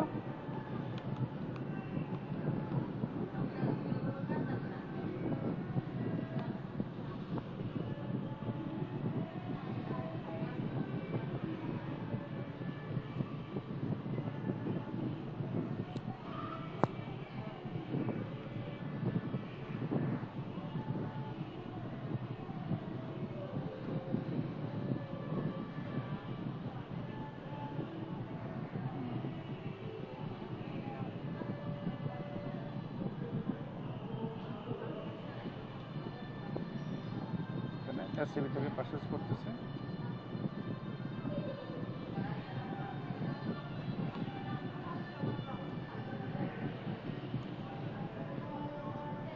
ওকে, শার্ট পারচেজ এক্সপেন্স আমি পারচেজ করতেছি কার থেকে, ব্যাংকের মাধ্যমে আমি 2 লক্ষ টাকা শার্ট পারচেজ করব। এখন আসেন আমি আরেকটা পারচেজ করব, তবে এটা বাকিতে, আপনাদেরকে সবই দেখাচ্ছি। জার্নালে গেলাম, নিউ জার্নাল, এবার হচ্ছে আমি ধরুন 3 তারিখ আমি এবার বাকিতে কিনবো, তবে ওইটাও শার্ট কিনতেছি, শার্ট পারচেজ, ওকে, আমি টাকা দিচ্ছি এখানে মাত্র 1,50,000 টাকা আমি বাকিতে পারচেজ করতেছি, কার কাছ থেকে, আমার সাপ্লায়ার কে ছিল, মদিনা স্টোর, ঠিক আছে, মদিনা স্টোর থেকে আমি বাকিতে শার্ট কিনলাম। আচ্ছা, এরপরে আমি একটু খরচ করি, যেহেতু আমি অফিস খুলছি, আমি একটু খরচ করি, কিছু এন্টারটেনমেন্ট নাস্তা করি, কাস্টমার যেহেতু আসছে আমি কিছু নাস্তা করাই। 15 তারিখে গেলাম, 15 তারিখে গিয়ে আমি কিছু এন্টারটেনমেন্ট খরচ করলাম, এন্টারটেনমেন্ট দিলাম কত টাকা, মাত্র মনে করো 1500 টাকা, তবে এটা টাকাটা ক্যাশ দিয়ে দিলাম, যেহেতু পেমেন্ট করতেছি, আমার তো মেন ক্যাশে টাকা 50,000 টাকা অলরেডি আছে, ওই দেখেন 50,000 টাকা শো করতেছে, সেখান থেকে আমি 1500 টাকা খরচ করে ফেলতেছি। এখন আসেন বিক্রয় করার টাইম, এখন আমি হচ্ছে বিক্রয় করব, তো যেহেতু আমরা বিক্রয় করব, আমরা নগদে বিক্রি করতেছি, প্রথমে কিছু নগদে বিক্রি করি, তাহলে বলতে পারবেন আমরা পারচেজ কত টাকা পারচেজ করছিলাম, কারো কি মনে আছে, জানা আছে যে আমি কত টাকা পারচেজ করছি? 2 লাখ টাকা। না, 2 লাখ না, আমি 2টা পারচেজ করছি, একটা ক্যাশে একটা বাকিতে। এটা কিভাবে দেখবেন, ধরুন আপনি ভুলে গেছেন, এটা বের করা যাবে অ্যাকাউন্টিং রিপোর্ট থেকে, আপনাকে যেতে হবে স্টেটমেন্টে গিয়ে আপনি হচ্ছে এখান থেকে বের করতে পারবেন যে আপনি কত টাকার পারচেজ করছিলেন। সাপোজ আপনি এখন ভুলে গেছেন, তাহলে আমিও ভুলে গেছি মনে করেন, তো আমি হচ্ছে এখানে জুলাইয়ের 1 তারিখ থেকে জুলাইয়ের 31 তারিখের মধ্যে লেজারটা দিয়ে দিচ্ছি, শার্ট পারচেজ যেটা, এটা ঠিক আছে, শার্ট পারচেজ দিলাম, রোড দিলাম, দেখেন মাসের 1 থেকে 31 তারিখ পর্যন্ত আমি মোট 3.5 লক্ষ টাকার পারচেজ করছি, তার মধ্যে প্রথমটা হচ্ছে পেমেন্ট ব্যাংকের মাধ্যমে ক্যাশে পেমেন্ট করছি, আর জার্নাল দিচ্ছি হচ্ছে 1.5 লক্ষ টাকা, মানে বাকিতে নগদে কিনছি 2 লাখ আর বাকিতে কিনছি 1.5 লাখ। এখন আমার টাইম হচ্ছে বিক্রি করার টাইম, তার মানে আমার 3.5 লাখ টাকার। আচ্ছা ভাই, এখানে একটা কোশ্চেন ছিল, ভাই এটা যেটা সেকেন্ড যেটা জার্নালের মাধ্যমে যেটা পারচেজ হয়েছে, এটা তো মদিনা স্টোর থেকে পারচেজ করলাম, আর প্রথম যেই পারচেজটা হয়েছে ওটা তো কোনো মানে কি বলে আপনার সাপ্লায়ার নামটা ওইখানে মানে বলা নাই, এখন এটা কিভাবে বুঝবে যে এটা মদিনা থেকে বা আদার্স অন্য কোনো মানে সাপ্লায়ার থেকে? হ্যাঁ, এটা বুঝতে পারবেন, গুড কোয়েশ্চেন। দেখেন এখানে পেমেন্ট লেখা আছে, পেমেন্ট আমি বলছিলাম যে রেড বুকে বা ইআরপিতে পেমেন্ট মানে হচ্ছে আপনার ক্যাশ বা নগদে আপনার টাকা গেছে, মানে আপনি আসলে টাকা খরচ করছেন, তো যেহেতু আপনি এটা ক্যাশ টাকা দিয়ে কিনছেন, এই কারণে পার্টির নাম আপনি আর কাউন্ট করেন নাই, আপনি এটা ওইভাবে করছেন। আপনি চাইলে এখানে এডিট বাউচারে গিয়ে, মানে আপনি যখন বাউচারটা এন্ট্রি দিচ্ছিলেন, আপনি ন্যারেশনে লিখে রাখতে পারতেন যে এই পারচেজটা করার সময় এটা কার থেকে কিনছেন, হয়তো মদিনা স্টোর থেকে কিনতে পারতেন, কথার কথা, বা অন্য কারো থেকে কিনতে পারেন, যার থেকে কিনছেন তার নামটা এখানে দিয়ে দিতে পারেন, তাহলে আপনার জন্য বুঝতে সহজ হবে যে আপনি ক্যাশ কিনছেন বাট এটা অন্য কার কাছ থেকে কিনছেন। জি, এটা তো সাপ্লাই তো অবশ্যই কোনো সাপ্লাই থেকে তো অবশ্যই কিনা হয়েছে। হ্যাঁ হ্যাঁ হ্যাঁ। ঠিক আছে ভাই, এখন বুঝতে পারছি। আর আরেকটু যদি আপনি যদি বলেন যে না ভাই আমি তো মদিন স্টোরের লেজার দেখতে চাই, যে এটাও মদিন স্টোর থেকে কিনছি, তবে মদিন স্টোরের এটা বাকিতে একটা বাকিতে একটা ক্যাশ, সেক্ষেত্রে আপনাকে করতে হবে, আপনাকে মদিন স্টোরের প্রথমে জার্নাল করতে হবে, মানে আগে পারচেজটা দেখাইতে হবে, পরে হচ্ছে আপনার পেমেন্ট দেখাইতে হবে, বুঝতে পারছেন? তখন হচ্ছে আপনার মদিন স্টোর লেজারে শো করবে। আচ্ছা, এটা আপনি মাথায় রাখেন, সেটা আমি আরেকদিন দেখাচ্ছি আপনাদের, তবে কনসেপ্টটা এটা আমি ভিডিওতে বলে দিচ্ছি যে সেক্ষেত্রে প্রথমে আপনাকে জার্নাল করতে হবে। আপনি নগদে কিনলেও আপনাকে জার্নাল ক্রিয়েট করতে হবে। কারণ বাকিতে ক্রিয়েট করছে আমি কি জার্নাল দিয়ে আমি বাকিটা পারচেজ করছি। নগদে কিনলেও আপনাকে কি করতে হবে, মদিন স্টোর যেভাবে জার্নাল করছেন বাকির জন্য নগদও সেম জার্নাল দেওয়া লাগবে, তবে তখন আরেকটা পেমেন্ট ভাউচার দেওয়া লাগবে। পেমেন্ট ভাউচারের মাধ্যমে ওই মদিন স্টোরকে টাকাটা পেমেন্ট করে দেওয়া লাগবে। সেক্ষেত্রে আপনার পার্সেলও ঠিক থাকবে, সাথে হচ্ছে আপনার মদিন স্টোরের লেজারটাও ঠিক থাকবে। কথা ক্লিয়ার? জি জি ভাই, বুঝতে পারছি ভাই, থ্যাংক ইউ। ওকে, এবার আসেন আমরা পার্সেলে যাই। এখন আমাদের তো সেল করার টাইম, অনেক তো কিনলাম, এবার কিছু সেল করি, টাকা পয়সা কিছু কামাই না। তো আমরা এখানে মনে করেন আপনার 20 তারিখে গেলাম, সাপোজ 20 তারিখে গিয়ে প্রথমে হচ্ছে আমরা একটা নগদে মানে কাস্টমার একটা আসছে, ও আমি পছন্দ করছে মাল, ওর কাছে বেশি না, মাত্র 80,000 টাকা মাল আমি নগদে সেল করতেছি। ও পছন্দ করছে মাল, আমি তো সেল করবোই, তো আমি শার্ট সেলস ইনকামে দেখাই। হ্যাঁ, আমার শার্ট সেলস ইনকামের হেডের মধ্যে আমি দেখালাম যে 80,000 টাকার মাল আমি নগদে বিক্রি করছি। এখন আরেকটা কাস্টমার আসছে, ও হচ্ছে বাকিতে মাল কিনবে, মানে আমি বাকিতে মাল বিক্রি করবো আর কি। ও কি আমার পছন্দ হয়েছে, তো আমি কি করছি, ওকে আমি বাকিতে মাল 25 তারিখে কিছু বাকিতে মাল দিই, 25 তারিখ না, মনে করেন 22 তারিখে কিছু বাকিতে মাল পেমেন্ট করি। তো বাকিতে মাল পেমেন্ট যদি করি তাহলে কি হবে, রিসিভেবল ডেবিট আর পেয়েবল সেলস ক্রেডিট। তো বাকিতে যেহেতু আমরা মাল কি করতেছি, এখানে বিক্রয় করতেছি, তাহলে হচ্ছে রিসিভেবল, আমার কাস্টমারের নাম কি বলছিলাম, মা বস্ত্রালয়। হ্যাঁ, তার কাছে আমি বিক্রি করতেছি মনে করেন 1,30,000 টাকার মাল। ও সরি, এখানে তো সেল বেশি দেখাইতে হবে, তাহলে মনে করেন একদম 4,20,000 টাকার মাল আমি সেল করতেছি বাকি, ঠিক আছে? তো এখানে হচ্ছে মা বস্ত্রালয় 4,20,000 টাকার মাল আমি বিক্রি করতেছি, তবে এটা সেলস কাউন্ট হবে। কারণ আপনারা জানেন যে বাকিতে বিক্রি করলে যাবে তো কি হয়, রিসিভেবল ডেবিট সেলস ক্রেডিট। তো রিসিভেবল মা বস্ত্রালয়টা আমার রিসিভেবল নামে অলরেডি ক্রিয়েট করা হয়ে গেছে, আর এখন সেলসটাকে আমি ক্রেডিট করতেছি। ওকে, সেভ। ওকে, তাহলে আমরা মাস প্রায় শেষ করে ফেলছি। এখন দেখেন আমরা চাইলে লেজারগুলো একটু চেক করে দেখি যে আমার শার্ট পার্সেজ ইনকামে আমার লেজারে কত দেখাচ্ছে, 3,50,000 টাকার শার্ট আমার পার্সেজ হয়েছে। এখন আমি শার্ট সেলসের রেজাল্টটা একটু চেক করে দেখি পুরো মাসে আমার কত টাকা সেল হয়েছে। 80 লক্ষ আর 4,20,000 মোট 5 লক্ষ টাকা সেল হয়েছে। এখন আমি দেখি মা বস্ত্রালয় আমার কাছে কত টাকা পাই, মা বস্ত্রালয়ের কাছে রিসিভেবল, তার কাছে আমার পাওনা আছে মনে করেন কত টাকা, 4,20,000 টাকা। আবার মদিন স্টোর আমার কাছে কত টাকা পায়, যার কাছ থেকে আমি মাল কিনছিলাম, ওটা একটু দেখি। সে হচ্ছে আমার পাওনাদার, সে আমার কাছে 1,50,000 টাকা পায়। আপনারা চাইলে মদিন স্টোর পেয়েবল নামেও এগুলোকে ক্রিয়েট করতে পারেন, মানে লেজারগুলো ক্রিয়েট করার সময় পিছন দিয়ে পেয়েবল লিখে রাখতে পারেন, আর মা বস্ত্রালয় যেগুলো রিসিভেবল লিখে রাখতে পারেন, তাহলে আপনার বুঝতে সুবিধা হবে। এখন আমি যেটা করতে চাচ্ছি, আমি এই যে পাওনাদার মদিন স্টোর, তাকে কিছু টাকা ফেরত দিতে চাই, 100 টাকার মাল আনছিলাম, তো তাকে আমরা কিছু টাকা ফেরত দিয়ে দিই, তাহলে আমরা পেমেন্ট করবো কাকে, যার কাছ থেকে মাল কিনছিলাম মদিন স্টোর থেকে, তাকে আমরা কিছু টাকা পেমেন্ট করে দিই 30 তারিখ মাসের লাস্ট। তা আমরা হচ্ছে আমরা মদিনা স্টোরকে মনে করেন আপনার 90,000 টাকা পেমেন্ট করে দিচ্ছি, 90,000 টাকা ডেবিট আর হচ্ছে মেইন ক্যাশ ক্রেডিট, ঠিক আছে? আমার যেহেতু টাকা আছে মেইন ক্যাশে, আমি ওখান থেকে আপনার কিছু টাকা পেমেন্ট করে দিচ্ছি। মেইন ক্যাশ থেকে করলাম না, এসসি ব্যাংক থেকে করি, যেহেতু হচ্ছে একটা 7,000 আমি ব্যাংক থেকে করতেছি 90,000 টাকা পেমেন্ট। এখন আসেন এবার উল্টাটা, এবার দেখেন তারা মদিনা স্টোরের চেহারা কি দাঁড়াইলো, আগে ছিল 1.5 লাখ, এখন 90,000 টাকা পেমেন্ট হয়ে গেছে, তার ক্লোজিং ব্যালেন্স হলো 60,000, মানে সে আমাদের 60,000 টাকা পায়। এখন আসে দ্বিতীয় বলে ক্ষেত্রে মা বস্ত্রালয়, আমি তার কাছে কত টাকা পাই, সে আমার 22 তারিখে সে আমার থেকে 4,20,000 টাকা মাল নিয়ে গেছে। এখন তাকে আমি ফোন দিলাম, কিরে ভাই মাস তো শেষ হয়ে যাচ্ছে, কিছু টাকা পয়সা দেন। ও পরে বললো আচ্ছা ঠিক আছে ভাই, আমি আপনাকে 2 লক্ষ টাকার একটা পেমেন্ট দিচ্ছি। তো আমি এখন টাকা পাবো, রিসিপ্টে গেলাম, রিসিপ্টে গিয়ে আমি ব্যাংকে দিচ্ছে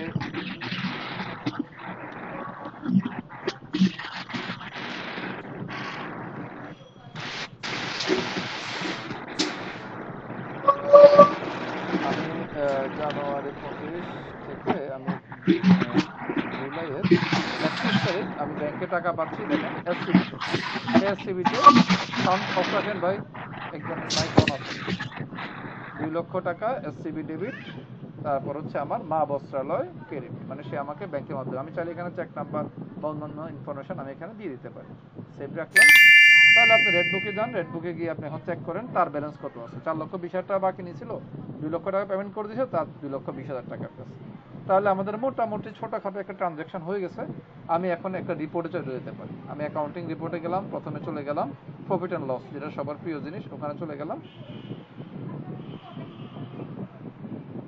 এখানে আমাকে মান্থটা সিলেক্ট করে দিতে হবে, জুলাইয়ের 1 থেকে জুলাই 31। আমি চাইলে এটা মান্থলি, দেখেন এখানে অনেক কিছু করা যায়, মান্থলিও করা যায়, মানে পাশাপাশি থাকবে। যদি অনেকগুলো মাস থাকে সেক্ষেত্রে আপনি যেখানে রেঞ্জ বাড়াই দেন, হাফ ইয়ারলি মানে হচ্ছে অর্ধ বাৎসরিক আর বাৎসরিক। আমি মান্থলি দিলাম আপাতত, আমি এটাকে লোড দিলাম।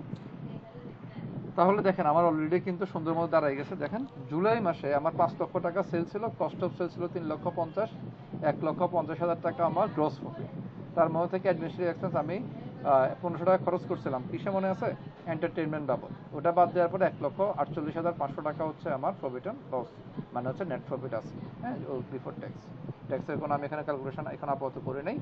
এখন আসেন আপনি অ্যাকাউন্টিং রিপোর্টে চাইলে ব্যালেন্স শিট দেখতে পারেন। ব্যালেন্স শিটে গেলাম, ব্যালেন্স শিটও সেম। আমি এখানে ব্যালেন্স শিটটা নিব হচ্ছে মাসের লাস্ট ডেট পর্যন্ত, 31 তারিখ পর্যন্ত, লোড দিলাম। এই দেখেন ব্যালেন্স শিটের অবস্থা। আমার নন কারেন্ট অ্যাসেটে কিছু নাই, মানে আমি ফিক্সড অ্যাসেট কিছুই কিনি নাই। কেমন কারেন্ট অ্যাসেটে আমার কি কি আছে, 2,20,000 কি আছে এখানে, অ্যাকাউন্ট রিসিভেবল আছে, দেখেন মা বস্ত্রালয়ে 2,20,000 টাকা পাবো, ব্যাংকে 8,60,000 টাকা জমা আছে, কোথায়, এসসিবি অ্যাকাউন্টে। আর ক্যাশে আছে কত, 1 লক্ষ টাকা আছে পেটি ক্যাশে, আর মেইন ক্যাশে আছে 1,28,500 টাকা। আর এখানে ইকুইটিতে তেমন কোনো চেঞ্জ নাই, যেভাবে আছে এভাবে। কীরকম আমি আপনার একটু চেহারাটা দেখাই। আমার শেয়ার ক্যাপিটাল 11 লক্ষ টাকা আছে এখন। তারপরে প্রফিট অ্যান্ড লস আছে হচ্ছে এই যে এই আপনার কত, 1,48,500 টাকা। আর কারেন্ট লাইবিলিটিস মানে হচ্ছে ওই যে আমার কাছে টাকা পাইতো, হ্যাঁ, এই যে অ্যাকাউন্টস পেয়েবলটা কে মদিনা স্টোর, সেই 60,000 টাকা পায়, সেটা আমার এখানে আছে।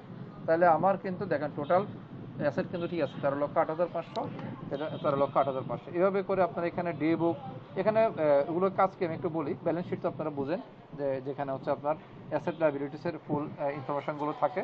প্রফিট অ্যান্ড লস এটাও আপনারা বুঝেন। রিসিভ অ্যান্ড পেমেন্ট বা ক্যাশ ফ্লো সেটা আপনারা মোটামুটি সবাই জানেন। তারপর আমি একটু দেখাই লাস্টে, এখানে দেখেন, এখান থেকে আপনারা ইয়েগুলো রিসিভ অ্যান্ড পেমেন্টগুলো পেয়ে যাবেন। ঠিক আছে, রিসিভ অ্যান্ড পেমেন্টগুলো এখানে আপনার কার কাছ থেকে টাকা পেয়েছেন এবং কোন এটা আপনার কোথায় কোথায় হিট করছে, হ্যাঁ, মানে এটা মূলত হচ্ছে ব্যালেন্স শিটে কোন কোন জায়গায় হিট করছে সেই ব্যাপারটা তারা এখানে একটু দেখায়। তারপরে হচ্ছে ডে বুক, ডে বুক হচ্ছে আপনার, এটা তো আপনারা জানেন যে ওই দিনের নির্দিষ্ট একদিন বা কয়েকদিনের মধ্যে আপনারা কোন কাজটা করছিলেন। মনে করেন আপনি মাসের, মনে করেন চাইলেন যে আচ্ছা আমি পুরো মাসের বা একদিনের, কারণ আমি সাপোজ আপনাকে দুইটাই দেখাই যে 1 থেকে 1, মানে জুলাইয়ের 1 থেকে 1 লোড দিলাম। জুলাইয়ের 1 থেকে 1 আমি কয়টা লেনদেন করছি, মাত্র একটা লেনদেন করছি। যদি বলেন যে না জুলাইয়ের 1 থেকে 31 মানে পুরো মাসে কয়টা লেনদেন করছি, তাও আপনারা এখানে সবগুলো পেয়ে যাবেন। এখানে চাইলে বাউচারটা ফিল্টার করতে পারবেন, শুধু রিসিপ্ট দিলে শুধু রিসিপ্টগুলো দেখাবে, জার্নাল বলে জার্নালগুলো দেখাবে, পেমেন্টগুলো বলে কেমন। এটার মধ্যে সুবিধা হচ্ছে আপনার যদি কোনো ধরনের মানে কারেকশন থাকে সেটা আপনারা এখান থেকে খুব সহজে ডে বুকের মাধ্যমে করতে পারবেন, এবং এটা মোস্ট ইম্পর্টেন্ট এবং মোস্ট ইউজফুল একটা টুল। স্টেটমেন্ট এটা হচ্ছে আপনার প্রতিটা লেনদেনের জন্য আপনাকে এটা দেখাবে যে আপনার এই যে প্রতিটা লেজারের জন্য আপনাকে একটা স্টেটমেন্ট দেখাবে। হ্যাঁ, যেমন সাপোজ আমি 1 তারিখ থেকে 31 তারিখ পর্যন্ত দিলাম।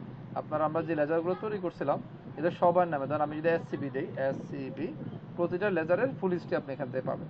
ঠিক আছে, এই যে আমি লোড দিলাম, এই দেখেন 1 থেকে 31 পর্যন্ত আমি কি কি করছিলাম। 10 লক্ষ টাকা আনছিলাম শেয়ার ক্যাপিটালে, হ্যাঁ, তারপরে শার্ট পারচেজ করছি 2 লক্ষ টাকা, কমে গেছে 8 লক্ষ টাকা হয়ে গেছে।